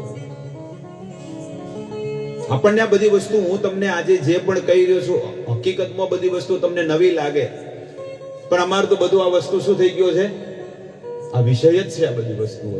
અને અમે લોકોને સમજાવીએ જ છીએ, બધાને સમજાવીએ. અહીંયાથી હરિદ્વાર લગભગ છે ને 600 જણા ગયા હતા હમણાં આ હરાદમાં, ગંગા મૈયા યાત્રા સંઘ લક્ષ્મીપુરા દ્વારા. ખબર છે? સંઘ ગયો તો હમણાં શ્રાદ્ધ પક્ષમાં, અને એ કથા મેં કરી હતી 7 દિવસની ભાગવત સપ્તાહ. અને એમાં બહુ બધા આપણે પ્રજાપતિ સમાજ, પંચાલ, પટેલો બધા પરિવારના લોકો, અને એ 600 જણા જે ગયા હતા ને એ લોકો, ઘણા લોકોએ 11 કરવાનું ચાલુ કરી દીધું. ઘણા લોકોએ ડુંગળી લસણ બંધ કરી દીધા કે આજથી ડુંગળી લસણ અમે નહીં ખાઈએ. ઘણા લોકોએ માળા કરવાનું ચાલુ કરી દીધું. 600 માળા વિતરણ કરી, 600 માળા વિતરણ કરી, 600 માળા વિતરણ કરી. 600 માંથી 100 તો કરશી. સમજણ પડી? 100 લોકો જો ધર્મના માર્ગે લાગશે તો એનું પુણ્ય કોને મળશે? જેને લગાડ્યા છે એને મળશે. કેટલું મોટું પુણ્ય મળે. ભગવાન પણ એ જીવાત્મા પર બહુ પ્રસન્ન થાય કે તારા માધ્યમથી આજે આટલા લોકો ભજનના માર્ગે લાગ્યા, ભક્તિના માર્ગે લાગ્યા. આજે આપણો આ પાલનપુર ક્ષેત્રની અંદર લગભગ 1000 માણસો માળા કરે છે. 1000 માણસો ગામડે ગામડે બધા માળાઓ કરે છે હરે કૃષ્ણ મહામંત્રની. તો આ બધે ગામડે ગામડે ફરીને બધે સત્સંગ કર્યા, ભજન કર્યા, કીર્તન કર્યા, એનો પ્રભાવ પડ્યો કે નહીં? આજે લોકો, દરેક લોકો ગામડે ગામડે બોલાવે છે કે જ્યારે કોઈના ઘરમાં દુઃખદ નિધન થાય તો લોકો 1 દિવસ, 2 દિવસ, 7 દિવસ જેટલો સમય મળે તો બોલાવે. કે ખાલી ખોટા બેઠા રહીને કરતે બોલાવો બાપજીને, કે થોડો સત્સંગ થાય, થોડો ભજન થાય, થોડા કીર્તન થાય, અને લોકોનું મન ભગવાનમાં લાગે. કોમ તો લાગવાનું, પણ આના બોને તો થાય. તમે હૃદય પર હાથ મૂકીને કહો કે તમને આ વસ્તુ ગમી કે ના ગમી, બોલો. તો પછી એમને બેઠા રહી તો માણસને કંટાળો આવે કે ભાઈ હવે હેડજો, હવે ઘણું થઈ ગયું, લાવજો ચા, હેડજો હવે. એ તો હવે સારું છે ને કે પહેલા તો આખા આ નવા પ્લાસ્ટિકના શું કે ના આ તાટ શું કે પાથરણા, નવા પાથરણા લાવીને તો અઠવાડિયા છેડી બધે કોણા થઈ ગયા હોય.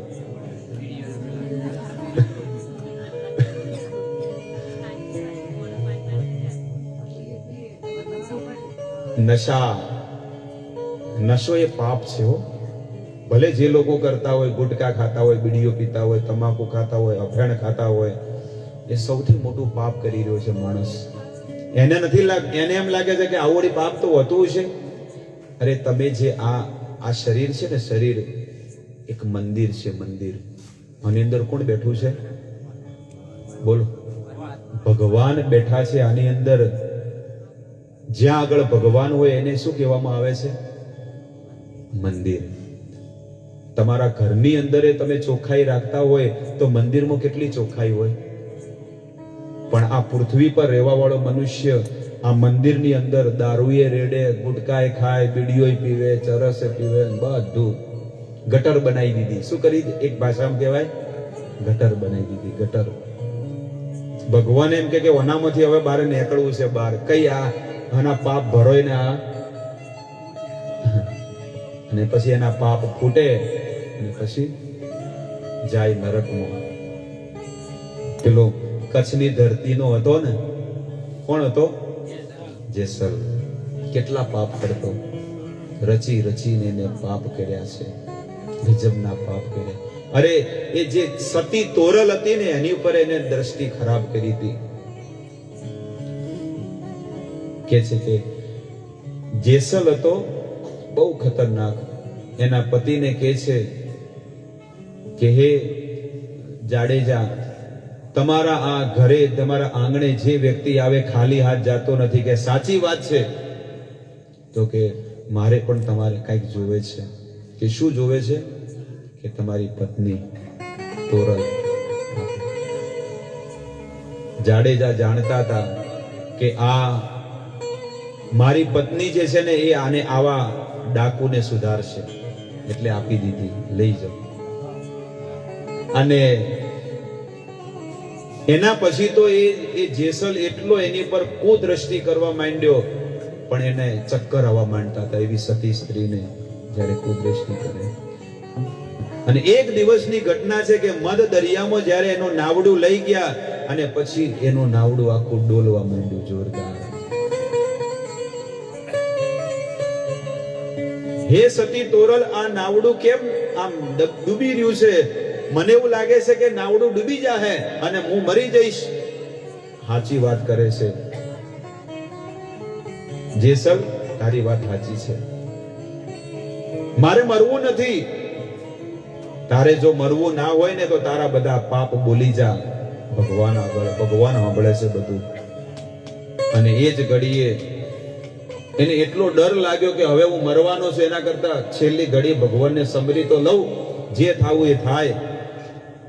અને એ જ ઘડીએ તોરલ કે છે, એ પાપ તારો પડકાય જારે જા, ધર્મ તારો સંભાળ રે.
તો આવી રીતે એ જેસલ કહે છે કે જેટલા મથેજા વાળ કચ્છની ભાષા છે. મથે જાય એટલે કે માથાના વાળ. હે તોરલ, મારા જે માથામાં જેટલા વાળ છે ને એટલા બધા મેં પાપ કર્યા છે. પણ એ તો બોલ્યો, પણ આપણે કોઈ નહીં બોલતું કે મેં આટલા પાપ કર્યા છે. પ્રભુ, ગુરુદેવ, ભગવાન, મેં આટલા પાપ કર્યા છે. મેં તો લૂંટી કુવારી જાણ સતી રાણી, મેં તો વનના તે મોરલા માર્યા, મેં તો મારા સગારે ભાણેજને માર્યા છે. આટલા બધા મેં પાપ કર્યા છે. જ્યારે એક એક પાપ એ જેસલ બોલતો ગયો, બોલતો ગયો, બોલતો ગયો, અને મેં તમારી પર પણ કુદ્રષ્ટિ કરી છે, એટલે મને માફ કરજો, મને ક્ષમા કરજો, મારી પર દયા કરો, કૃપા કરો. ત્યારે તોરલ કહે છે કે જે પાપ રૂપી ધન કમાણો છે ને એ સાધુ સંતોમાં વાપરી દે, ધર્મમાં વાપરી દે. બધા આ પૈસો કાંઈ કામનો નથી. આ પૈસો છે ને તારો કાળ છે, કાળ. આ ધન, લોકો એમ કહે છે ને કે ધન મારી પાસે આટલું છે, પણ એ ધન જ છે ને માણસને કાળ તરફ લઈ જાય છે, મોત તરફ. એટલા માટે કાળથી દૂર રહેવું જોઈએ, દૂર. અને એ જેસલે બધું ધન વાપરી દીધું અને ભગવાનનો ભગત બની ગયો. કે હવે હું શું કરું? એ કે રામનું નામ લે અને ભક્તિ કર, અને બની ગયો. એવા કેટલાય જેસલ જેવા આ જગતમાં ફરી રહ્યા છે કે જેને પોતાની કોઈને ખબર નથી કે મારી મર્યા પછી શું ગતિ થવાની છે. બસ હવે તૈયારી છે, ઉપર જવાની તારી તૈયારી થાશે, પ્રાણ પંખેડું તારું ઉડશે, અને એ દાડે રોતાય નહીં આવડે, તરત જ ચીઠી ફાડશે કે ભાઈ હવે પૂરું થઈ ગયું. તમને મોકો આલ્યો તો પણ તમે એનો લાભ લીધો નહીં. મારે એક નવી જગ્યા રાખી છે, જમરાજા, એ લઈ લો અને મને છોડી દો પાછો. અરે એક જગ્યાની ક્યાં વાત કરે છે? આખું પાલનપુર તારા નામે હોય અને અમારા નામે કરી દે ને તો તને હવે 1 મિનિટે જીબ્બા નહીં મળે. તને મોકો આલ્યો તો 60 વર્ષ, 70 વર્ષ સાધુ સંતોય આયા હતા, આમ તારા ઘર આંગણે આવીને તને કહી ગયા. બીજું તો શું કરે? સુધરવું ના સુધરવું તો તારા ઉપર છે ભાઈ. ભગવાન આવે કે બ્રહ્મા આવે, પણ સુધરવું ન સુધરવું તો આપણી ઉપર છે. જેને નથી સુધરવું એ તો ભગવાન આવશે ને તો એ ના પાડશે. જેવી રીતે દુર્યોધન, ભગવાન સાક્ષાત આવીને હસ્તિનાપુરમાં ઉભા રહીને દુર્યોધનને કહે છે કે દુર્યોધન, તને નથી લાગતું કે હું અખિલ બ્રહ્માંડનો ઈશ્વર છું, પરમાત્મા છું, સ્વામી છું? દુર્યોધનની વાત મહાભારતમાં તમને કહું. દુર્યોધન કહે છે કે હું જાણું છું કે તમે પ્રભુ છો, પરમાત્મા છો, મારા હૃદયમાં બેસવા વાળા ભગવાન છો. જાનામી મે ધર્મમ, હું ધર્મ જાણું છું. નચો મે મતિ, પણ મારી મતિ એમાં લાગતી નથી. જાનામી મે ધર્મમ, હું ધર્મ જાણું છું, પણ મારી મતિ એમાં નથી લાગતી. જાનામી મે અધર્મમ, અને અધર્મ પણ હું જાણું છું કે અધર્મ કોને કહેવાય, પાપ કોને કહેવાય. પણ સ્વાભાવિકી મે રતિ, પણ મારું મન એમાં લાગે છે. આપણને બધાને ખબર છે કે કોઈની નિંદા ન કરાય, પણ જો 2-4 ઉભા હોય બૈરા અને બીજું એક આવી જાય અને વાતચીત ચાલુ હોય તો નિંદા કોકની કરવામાં કેટલો માણસને આનંદ આવે. આ રોડ પર હોય, ઝઘડા થતા હોય તો આખો વાહ દોડી જતો રહે, ખડા તડકે બોલો, કોરે મોરે કુંડાળું થઈ જાય. શું થયું? ફલોણાનો છોકરો બે બધા બાથા થતા હતા જોરદાર. બોલ, ચપ્પલ વગર ખરા તડકે ઉનાળામાં વૈશાખ મહિનામાં એ ચપ્પલ વગર 1 કલાક સુધી ઉભા રહે. બોલો, ઉભા એ ઝઘડો જોવે કે હા મજા આવી, રસ આવે, એની અંદર આનંદ આવે. જેવા લડાતા હતા. પણ એ જ વસ્તુ અહીંયા બેસીને ગાદલા ઉપર બેસીને કોકને કીધું કે અડધો કલાક બે તો એને ચીડીઓ કહી, કઈ ઉભો થવો હવે? આમાં રસ નહીં આવતો, કારણ કે આ જન્મજાત છે વસ્તુ. આ વસ્તુ છે ને, આ આત્માનો ખોરાક જે છે ને એમાં એને કંટાળો આવશે, પણ શરીર માટે ખરા તડકે ઉભો રહેશે. આ સત્ય વસ્તુ તમને કહી દઉં, કારણ કે આપણો આ વિષય જ નથી આ વસ્તુનો. આત્માનો વિષય જ નથી આપણે. શરીરને તો 2 ટાઈમ 3 ટાઈમ તમે ભોજન આપો, આત્માને કેટલું આપો છો? આત્માનું ભોજન શું છે? આ છે સત્સંગ, ભજન છે, ભક્તિ છે. એટલા માટે એની તૈયારી કરવી પડે કે બસ હવે મારે એ માર્ગે ચાલવું છે, ભક્તિના માર્ગે. અત્યારે 7 દિવસથી કથા ચાલી રહી છે સુકન ગ્રીન સોસાયટીમાં, પારપડા રોડ પર છે ને સોસાયટી. એ બધા લોકો, બધા વેપારીઓ છે, મોટી મોટી. તો આજે એ લોકોને ત્યાં 6 દિવસનું ભાગવતનું આયોજન, આજે 6થો દિવસ છે ને કાલે 7મો દિવસ છે.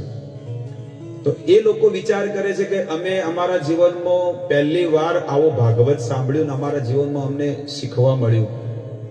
અમને ખબર જ નથી કે આવી રીતે ભગવાનની ભક્તિ કરવી જોઈએ, કે 11 કરવી જોઈએ, ભગવાનનું નામ લેવું જોઈએ, ભગવાનને થાળ ધરાવીને જમવું જોઈએ, બધી વસ્તુ. મેં કીધું મારે તો હજી ઘણી બધી વસ્તુઓ કહેવી છે, પણ 4 કલાકમાં કેટલું કહેવાય? 2 થી 6 વાગ્યા સુધી કેટલું કહેવાય? ભાગવત 18,000 શ્લોકનું ભાગવત છે. 1 લાખ શ્લોક રચિત મહાભારત છે. સ્કંદ પુરાણમાં 85,000 શ્લોક છે. પદ્મ પુરાણમાં 55,000 શ્લોક છે. ગરુડ પુરાણમાં 18,000 શ્લોક છે. આ બધા શ્લોકો એટલા માટે તમને કહું છું કે વિશાળ આપણા વેદો કેટલા છે? વિશાળ વેદો છે. પણ એક સ્મોલ ભગવદ ગીતા જેમાં 700 શ્લોક છે એ હજી પૂરું નહીં થયું. તો 1 લાખ શ્લોક રચિત મહાભારતની તો ક્યાં વાત કરો છો? જે દિવસે અમને ખબર પડી કે ભજન કરવા માટે જો આ મનુષ્ય કાયા મળી છે, તો કામ ધંધોય કરતા હતા, એવું નહીં, હીરાનો વેપારે કરતા હતા, બધું કરતા, પણ સાથે સાથે 12 વાગે ઉઠ્યા. પૂછો એ દલપતભાઈ એ પૂછો, એ ઓફિસમાં હું જાતો તે ઓફિસમાં આવતા, અમારે હાળા થાય અને ઓફિસમાં બહુ વાળા તોય હતા, પણ તોય આ બધી વસ્તુ હતી. તિલક કરવો, કંઠી માળા પહેરવી અને કાનમાં ભગવાનના સત્સંગો ચાલુ જ રહેતા 24 કલાક. આજે આટલું વગર જોઈએ ને વગર વસ્તુ કરે, બધી વસ્તુ બોલી શકીએ છીએ. આ પહેલાની કમાણી છે બધી કરેલી. 3 વાગે 4 વાગે વહેલા ઉઠી જવું રોજ. એવું નહીં કે લોકોને કેવું ને બધું. મંદિરમાં રહીને સાધના કરવી, તપ કરવું, ભજન કરવું અને આ કાયાને તપાવી. શાસ્ત્ર કહે છે કે ગૃહસ્થ જીવો, સંસારી માણસ એવો વ્યક્તિ છે આજના ભક્તો કે સંન્યાસીને ટક્કર મારે. લાલ વસ્ત્ર પહેરેલા, ભગવા વસ્ત્ર પહેરેલા લોકો આવો ઉપદેશ લોકો નથી આપી શકતા. પણ ધન્ય છે આ સંસ્થાની અંદર, જે હરે કૃષ્ણ મુવમેન્ટની અંદર, કે આજે આ સંસ્થામાં લોકો સંસારી માણસો છે, ગૃહસ્થ છે, પણ સૌથી વધારે ધર્મમાં ભાગ આપે છે.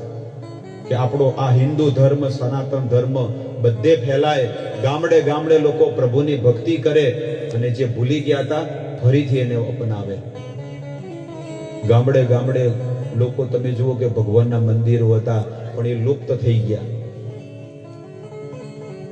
દશામાનું ચાલુ કર્યું, ફલોણા માતાની ચાલુ કર્યું, બધી અલગ અલગ, જે વેદોમાં કોઈ નામ જ નથી. આ તમને ચોખ્ખી વસ્તુ કહું, કારણ કે મારી પાસે બધા પુરાવા ને પ્રૂફ છે. જેમ વકીલ બેઠો હોય ને, જજ બેઠો હોય ને, એ પુરાવા માંગે, એમ અમારો આ વિષય છે. 24 કલાક આની અંદર રચ્યા પચ્યા રહેવું. કબાટો ભરી ભરીને ગ્રંથો પડ્યા છે દુનિયાભરના. વેદ વ્યાસજીના પણ છે અને સંસારના જેટલા લોકોએ લખ્યા છે બધા ગ્રંથો છે. એટલા માટે તમને આ વસ્તુ કહું છું કે સાચું પકડો.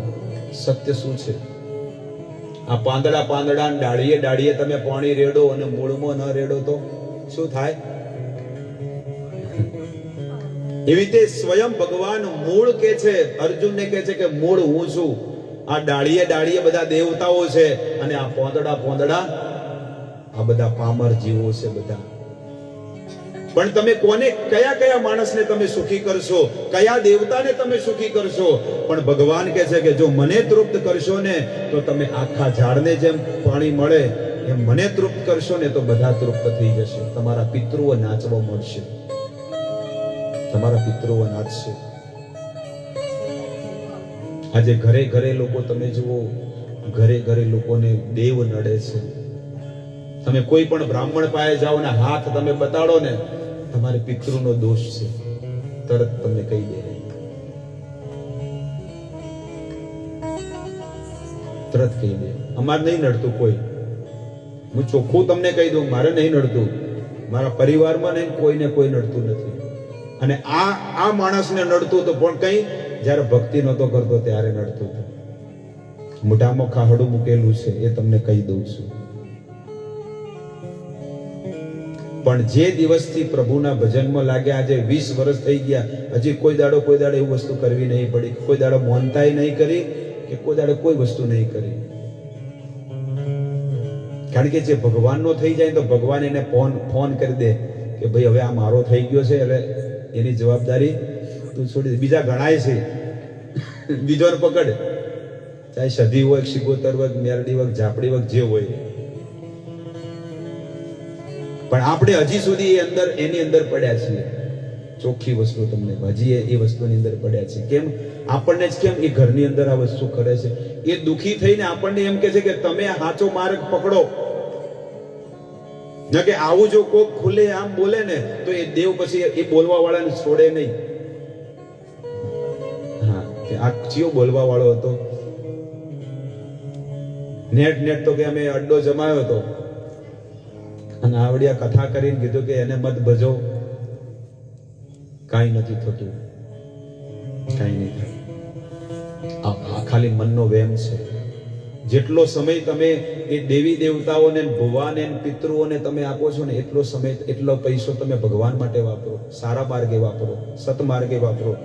આજથી હું તમને નિયમ તમને કહી દઉં કે તમે જે પણ પૈસા કમાતો હોય ખાલી 2% આપજો, વધારે કોઈ નહીં ધર્મમાં.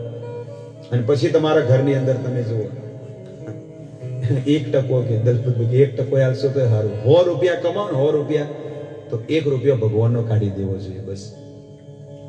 બીજા બધા તો 10 રૂપિયા કાઢે છે, 10%, પણ આપણે 1 રૂપિયો કાઢવો જોઈએ. 100 રૂપિયા મહિને 20,000 કમાતા હોય તો કેટલા કાઢવા? 100 રૂપિયા ખાલી, 100 કે 200 રૂપિયા. અને એ ધર્મમાં કાઢો. ચકલોને દાણ આપો, ગાયોની સેવા કરો, કોઈ ભૂખ્યું આવતું હોય તો એને જમાડો. પૈસા મત આપો. ચોખ્ખી વસ્તુ તમને કહું, કોઈ ગાયો હોય માગણ તો પૈસા મત આલો, અને અનાજે મત આલો, ન કે જઈને વેચી મારશે ગામમાં. અને પછી પોટલી પીહે તો પાપ કોને લાગશે? અમે તો આલીન છૂટા નહીં, તમે બંધાણા. તમે આપ્યું એટલે એને વેચ્યું ને પછી પોટલી પીધી, એનું પાપ તમને લાગશે. આ બધું કર્મની ગતિ ન્યારી છે અર્જુન, આ બધાને ભોગવવી પડશે. તમે આલ્યું એટલે એને દારૂ પીધો ને, એ તો આવે કે આલો આલો આલો, પણ નહીં, એને કે બેસીને હોય ખા, તને ખાવા ચોખ્ખું ઘી તને આપું ના, નહીં. કારણ કે ખવરાયેલું ક્યારે બાતલ નહીં જતું. આ બધી શિક્ષાઓ લેવી પડે, સમજવી પડે. એટલે કે છે કે ધર્મના માર્ગે લાગો, ભક્તિના માર્ગે લાગો, પુણ્ય કરો.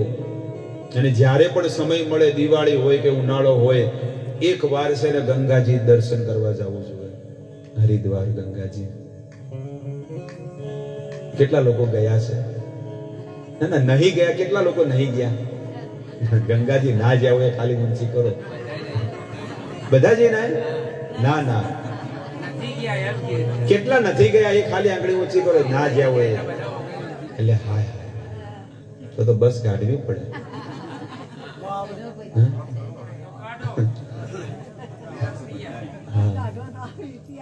મારી કથા છે હો, મારી ભાગવત સપ્તાહ 7 દિવસની કથા છે. ચોથા મહિનામાં ગંગા મૈયા યાત્રા સંઘ કાઢે છે. લગભગ 1000 માણસો ગોકુળ મથુરા જવાનું છે. અને કેટલા ભરવાના છે? માત્ર 3000 રૂપિયા 10 દિવસના. રેલવેમાં જવાનું છે, અમદાવાદ, આગ્રા. તો જેને પણ આપવું હોય હોળી પછી ચોથા મહિનામાં, એપ્રિલ મહિનામાં 7 દિવસની કથા છે. 7 દિવસ જમના નદીમાં સ્નાન કરવાનું, એક ટાઈમ કથા, અને ભાઈ બપોર ચડી બધાને ફરવા જવાનું. બહુ સુંદર આયોજન છે પટેલો દ્વારા. તમે બધા આમંત્રિત છો, આવો, બધા દર્શન કરો અને લાભ લો. આવો લાભ નહીં મળે જિંદગીમાં. લાભ આવો વારે વારે ક્યારે નહીં મળે. તો જીવની ગતિનું મેં તમને આજે વર્ણન કર્યું કે જીવની ગતિ શું છે, જીવને શું કરવું શું ન કરવું એ પણ તમને કહી દઉં. 4 નિયમના પાલન એને કરવા જોઈએ દરેક માણસે. આપણા વેદના પુરાવા સાથે તમને કહું છું. સૌથી પહેલો, પર સ્ત્રી ગમન ક્યારે ન કરવો. પર પુરુષ પોતાના પરિવારમાં પોતાની પત્ની સાથે પવિત્ર જીવન જીવવું, પણ બીજાની પત્ની કે બીજાની પુરુષ સાથે જો ખોટું કૃત્ય કરે તો એને બહુ મોટું પાપ લાગે છે એ જીવાત્માને. અને એને એક લોખંડનું પૂતળું હોય અને જેને આવું પાપ કર્યું છે ને એની સાથે એને આલિંગન કરાવવામાં આવે છે. આખું શરીર એનું બળી જાય, પોળલા થઈ જાય, જેને આવું ખોટું કર્મ કર્યું છે. બીજું, કોઈ પણ પ્રકારનો નશો ન કરવો જોઈએ. હમણાં મેં કીધું ને કે આ કાયા મંદિર છે અને જો લોકો નશા કરે છે માણસ, તો એ લોખંડને ગરમ કરવામાં આવે. શીશુ એક ધાતુ છે. શીશુને લોખંડને બહુ ગરમ કરવામાં આવે માટીમાં, અને ખૂબ ગરમ કરે એટલે લિક્વિડ બની જાય, પાણી. અને પાણી બને એટલે જેને જેટલો રસ લીધો છે ને એ અને અંદર પીવડાવવામાં આવે. ગરમ નાખી દે અંદર પેટમાં, એની શું થાય દશા? આવા એક નહીં, હજારો પ્રકારના નરક છે રાજા પરીક્ષિત, અને આ જીવને ત્યાં ભોગવવું પડે છે. ત્રીજી વસ્તુ કે છે કે જો કોઈ જીવાત્મા જુગાર રમે છે તો એને ગરમ સાણસીઓ કરીને પેટમાં દુભાવવામાં આવે છે. જો કોઈ માંસાહાર નોનવેજ ખાય છે, નોનવેજ અંડા, માછલી, મરઘા, બકરા, આજે દરેકને કહેવું પડે છે કારણ કે આ બધું ચાલી રહ્યું છે બધી જગ્યાએ. શું ગર્મદેવ નડતા હોય ગમે તેવું કહો તો નહીં, એ તો જોશે. લોકોને અત્યારે બાર ખાઈને આવે, દશા છે કુંડી. અરે ઊંચા કુળમાં જન્મ લીધેલો હોય તો આવું કરે છે. 4 વર્ણો અને 4 આશ્રમની આ દશા છે. બ્રાહ્મણ, ક્ષત્રિય, વૈશ્ય અને શુદ્ર. ચાહે બ્રાહ્મણ કુળમાં હોય ને કે દૂધનો ધોયેલો નહીં, દરેક જગ્યાએ દશા છે. તો જે વ્યક્તિ નશા કરે છે, જે વ્યક્તિ માંસાહાર કરે, અને માંસાહાર કરે ને એને ઉકળતા તેલમાં નાખી દેવામાં આવે. ઉકળતા તેલમાં, જેમ આપણે ભજ્જુ નોખો અંદર કેવું તળીર બહાર આવે, એમ આ જીવ જે છે ને એને નાખી દેવામાં આવે. હે ગરુડજી, એને યાતના શરીર મળે છે. યાતના એટલે દુઃખ દેવા માટે જ સ્પેશિયલ એ શરીર મળે, અને એની અંદર એ ભટકતો રહે. એને ચક્કર ચાલુ જ રહે છે. આ દુઃખની વ્યાખ્યા તમને કરી. પણ રાજા પરીક્ષિત, તમારી પાસે સમય ઓછો છે એટલે તમને નરકનું વર્ણન નથી કરતો. તમને તો હું ભગવાનના નામની મહિમા કહું છું. અને એમાં સિદ્ધપુરની કથા કરે છે. બિંદુ સરોવર. સુખદેવ ગોસ્વામી રાજા પરીક્ષિતને કહે છે કે જ્યારે આ સૃષ્ટિ પ્રારંભ થઈ, જ્યારે આ સૃષ્ટિનું પ્રાગટ્ય થયું, એટલે બ્રહ્માજીએ કરદમ ઋષિ મુનિને પ્રગટ કર્યા. કોને? કરદમ ઋષિ મુનિ. અને એ કરદમ ઋષિ મુનિ આ સિદ્ધપુરમાં આયા, બિંદુ સરોવરમાં. અને બિંદુ સરોવરમાં જ્યારે આયા, એમને 10,000 વર્ષ સુધી તપ કર્યું. 10,000 years. અને 10,000 વર્ષ સુધી જ્યારે તપ કર્યું એટલે ભગવાન આયા, પ્રગટ થયા. અને ભગવાન પ્રગટ થયા એટલે ભગવાને જોયું કે આ મારા ભક્તો મને પ્રાપ્ત કરવા માટે કેટલું મોટું તપ કરી રહ્યા છે, જુઓ તો ખરા. એટલે ભગવાનના આંખમાંથી આંસુ આયા, ભગવાન રોવા માંડ્યા. અને જ્યારે ભગવાન રોયા તો એનો એક કુંડ બન્યો, કુંડ, સરોવર, અને એનું નામ પડ્યું બિંદુ સરોવર. હા, આંસુ પડ્યા ભગવાનના. અને એ ભગવાને કરદમ મુનિને કીધું કે તમારી ભક્તિથી હું પ્રસન્ન થઈ ગયો કે તમે આટલા હજારો વર્ષ સુધી તપ કર્યું. સરસ્વતી નદીનો કિનારો, એટલે તો આપણે બધા ત્યાં લઈ જઈએ છીએ અગ્નિ સંસ્કાર કરવા. કે ભલે જીવતે જીવ કાંઈ ન કર્યું પણ એનું શરીર જો તેઓ બળે ને તો એને મુક્તિ મળે. એ પવિત્ર ધામ કહેવામાં આવે, મુક્તિ ધામ. ગંગા નદીનો તટ કહેવાય અને બીજો ભગવાનનું ધામ છે બિંદુ સરોવર. એટલે એની કથા જાણવી જોવે, એની કથા શું છે. અને પછી કદાચ સમય કાલે રહ્યો હોય, ગમે ત્યારે રહ્યો હોય તો હું તમને દેથળીની પણ કથા કહ્યું કે આપણા સનાતન વેદોમાં આ દેથળીનું બધું વર્ણન છે. ત્યાં આગળ મંદિર છે દેથળી, અંદર વટેશ્વર મહાદેવ મંદિર. કોઈ જ્યું છે વટેશ્વર મહાદેવ મંદિરમાં? તો ભગવાને કીધું કે હે કરદમ, આજથી ત્રીજા દિવસે મનુ મહારાજ, મનુ અને શત્રુપાની દીકરી દેહૂતી, એ મનુ મહારાજ એમની દીકરીનો હાથ લઈને તમારી સાથે લગ્ન કરવા આવશે તો તમે એની હાથે ફેરા ફરવી લેજો. કરદમ મુનિએ કીધું કે જેવી તમારી આજ્ઞા, તમે જે રીતે નચાવશો એ રીતે અમે નાચશું. અને આવી રીતે કરદમ ઋષિ મુનિ તપ કરવા બેઠા અને મનુ અને શત્રુપા આયા અને એમની દીકરીનો હાથ લઈને આયા કે મારા આ દીકરી સાથે તમે લગ્ન કરી દો. ત્યારે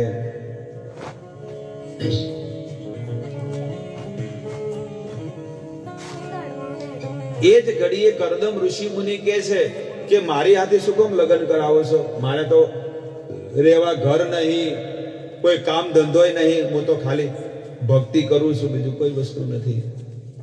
અત્યારે છોકરી ડોક્ટર હોય તો હોમેશિયો જોવે, ડોક્ટર જ જોવે. છોકરી સીએ કરેલી હોય, છોકરો સીએ જોવે.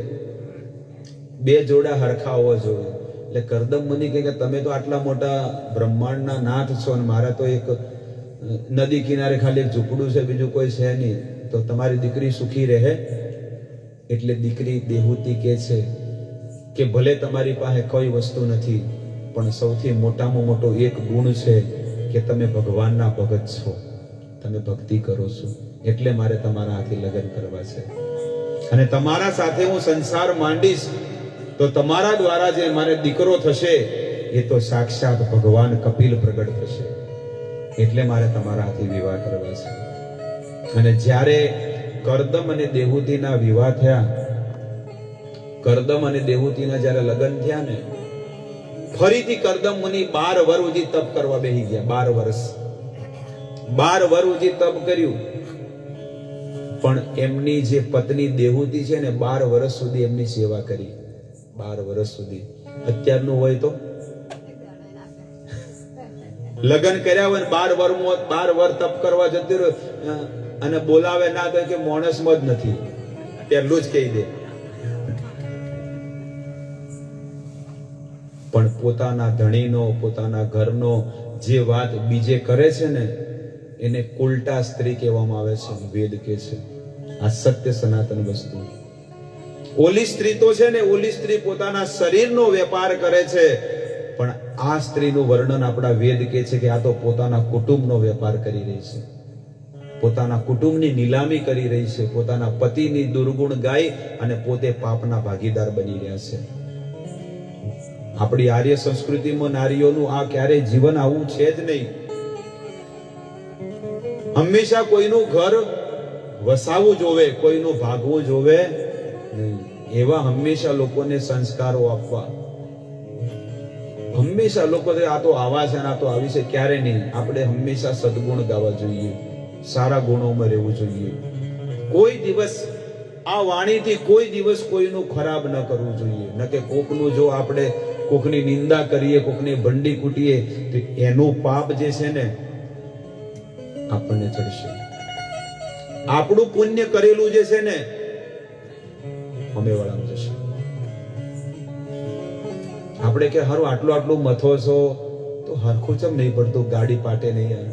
લોકો નહીં કહેતા આટલું મથું છું, મહેનત કરું, બૈરી મહેનત કરે, છોકરાઓ મહેનત કરે, મુએ મહેનત કરું તો કોઈ તોય હરખા છેડા 1 તારીખ થતા નથી, પણ ચોથી હોય. એટલા માટે ક્યારેય જીવનમાં કોઈની નિંદા ન કરવી. સંત તુલસીદાસજી આ વાતને લખે છે રામચરિતમાનસમાં, કે છે તમારી જો કોઈ નિંદા કરતો હોય તો એને આવડું એક સ્પીકર આપી દેવાનું અને એક માઇક આપી દેવાનું અને કે તું તાર ટોકા ઉપર પોણે ટોકા પર ચડી અને કર મારી નિંદા. અને રોજના 100 રૂપિયા આપવાના. કેટલા? એને આપવાના કે ખાવા માટે 2 ટાઈમ ખાવાના 50 રૂપિયા. કે એનાથી શું થશે? એને બોડી બને અને એને વાણી મોટી થાય અને પછી કે મારા અવગુણો ગા. આ સંત તુલસીદાસજી લખે છે.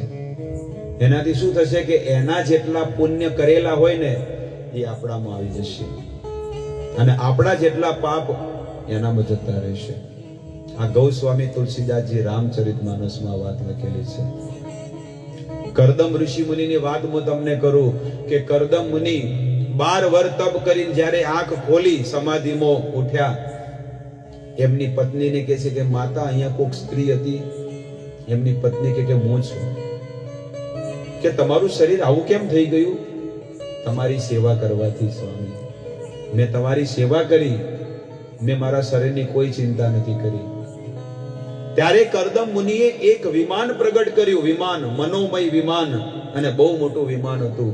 અને વિમાન પ્રગટ કરીને કીધું કે તમે આની અંદર બેહો અને આમાં એક કુંડ છે, કુંડમાં સ્નાન કરો. 200 દાસીઓ હતી અને 200 દાસીઓ એની સેવા કરવા માટે લાગી ગઈ. અને દેહૂતી એટલા રૂપાળા બની ગયા, લક્ષ્મીજી ટક્કર મારે એવા દેહૂતી બની ગયા. અને સ્વર્ગ લોકમાં, બ્રહ્મ લોકમાં, મહર લોકમાં, તપ લોકમાં, ઉપરના લોકોમાં એને ફરવા લઈ ગયા. બધે હજારો વર્ષો સુધી એને ફરવા લઈ ગયા. પણ દેહૂતી કહે છે કે હે સ્વામી, ફેરથી મારે તો સિદ્ધપુર જવું છે. ફરીથી એ ઝૂંપડામાં આયા અને ત્યાં જઈને રહ્યા. એમને 9 કન્યાઓ થઈ, 9 દીકરીઓ થઈ કરદમ મુનિને. અને 9 દીકરીઓના 9 ઋષિ મુનિઓની સાથે વિવાહ કર્યા.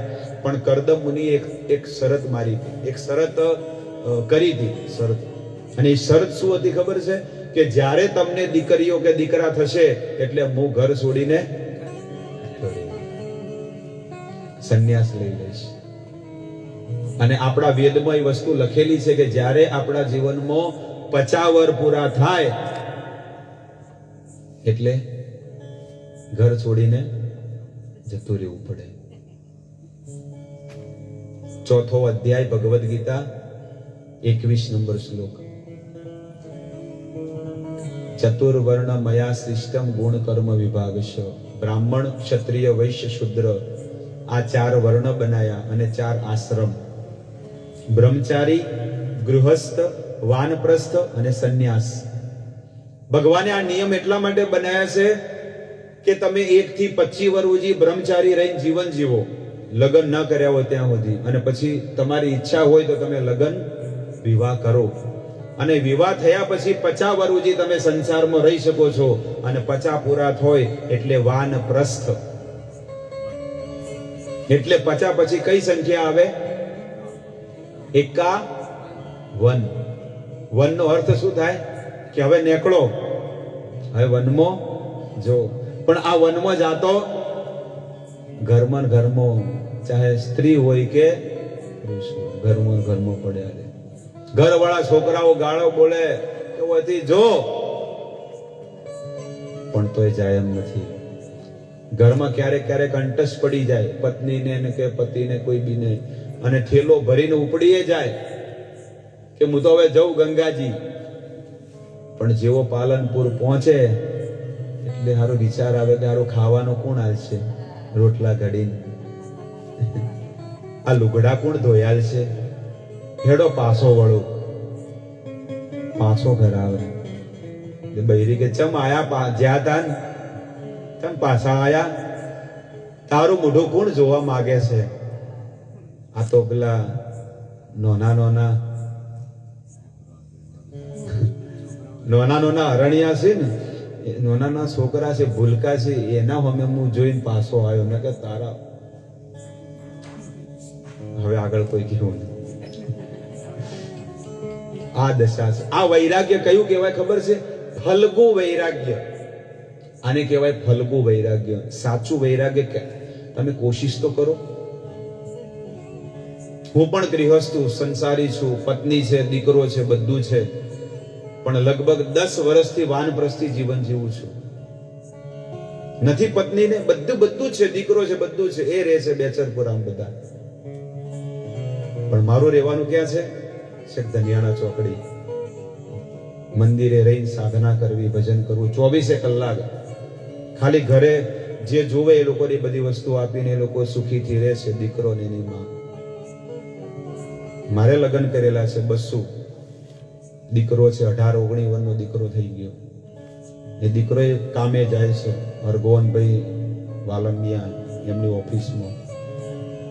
બધી વસ્તુ હું તમને એટલા માટે આ ખુલાસા બંધ વસ્તી કરું છું કે જો આપણે ભજન કરવું હોય, આપણી ઈચ્છા હોય તો ભગવાન આપણને છે ને મદદ કરશે બધી વસ્તુમાં. પણ આપણે અંદરથી બારી બારણા બંધ હોય કે ના મારે તો માળાએ નહીં કરવી, ભક્તિએ નહીં કરવી. તમે એકવાર સ્ટાર્ટ તો કરો, શરૂઆત કરો કે હવેથી હું ભગવાનનું નામ લઈશ, હવે હું સત્સંગ કરીશ, હવે હું 11 કરીશ. કે છે ને કેટલા લોકો 11 કરે છે? એકાદશી 11 કહેવાય ને. 11 કેટલા કરે? આગળ ઊંચી કરજો. ગીતા બોને નહીં કરતા? હા, પહેલા તો કરતા હતા. માળા તો કરો. બધું બંધ કરી નાખ્યું. અમે જયારે પહેલી વાર મુંબઈ થી આવ્યો તો પહેલા એમને ભગત બનાવ્યા હતા. એમને પહેલી માળા લીધી, એમના સસરાને ને એમને. તો 11 કરવી જોઈએ. ધન્ય એકાદશી, એકાદશી કરીએ તો વૈકુંઠ પામીએ. ખાલી તમે 11 કરશો ને, 11 ને દિવસે અનાજ ના ખાઓ. એટલે કે છે કે 11 ને દિવસે જો કોઈ અનાજ ખાય એને પોતાના મા બાપને વાઢીને ખાય એટલું પાપ લાગે છે. એટલું મોટું પાપ લાગે. સાચું કહું છું, ખોટી વસ્તુ કોઈ નહીં. એવું નહીં કે વાર્તા રે વાર્તા વાલો ઢોર ચારતા, એવું કોઈ છે જ નહીં. ચોખ્ખા વેદની અંદર મારી પાસે પુરાવા છે. સાબુતી આપીશ તમને, કહીશ કે આ પુરાણમાં, આ ઉપનિષદમાં, આ અધ્યાયના આ શ્લોકની અંદર આ વસ્તુ લખી છે. ગમે ત્યારે તમને જ્યારે પણ સમય મળે ત્યારે તમે આવજો. ધનિયાણા ચોકડી, ભોયરામાં ચોકડી પર જ મંદિર છે. ધનિયાણા ગામમાં જો એના પહેલા ચોકડી પર મંદિર છે. હરેક વસ્તુના પુરાવા છે, પણ આપણી પાસે સમય ઓછો છે. અને આ સામાજિક બધા લોકો બધા આયા છે, બધા બેઠા છે, અને તમે બધા 1.5-2 કલાક સુધી આ સત્સંગ સાંભળ્યો, ભગવાનના કીર્તનો સાંભળ્યા, એ બદલ તમારો ખૂબ ખૂબ ધન્યવાદ. હવે થોડી વાર રોમધૂન બોલાવીએ અને પછી આજના સત્સંગને વિરામ આપશું. કારણ કે 10:15 થઈ ગયા, આપણે 8 વાગે ચાલુ કર્યું હતું.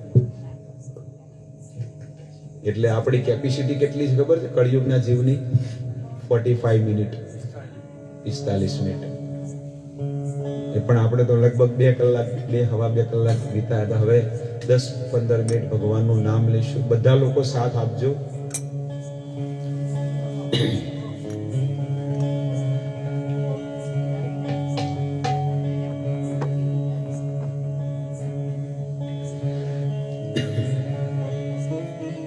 હરે કૃષ્ણ, હરે કૃષ્ણ, કૃષ્ણ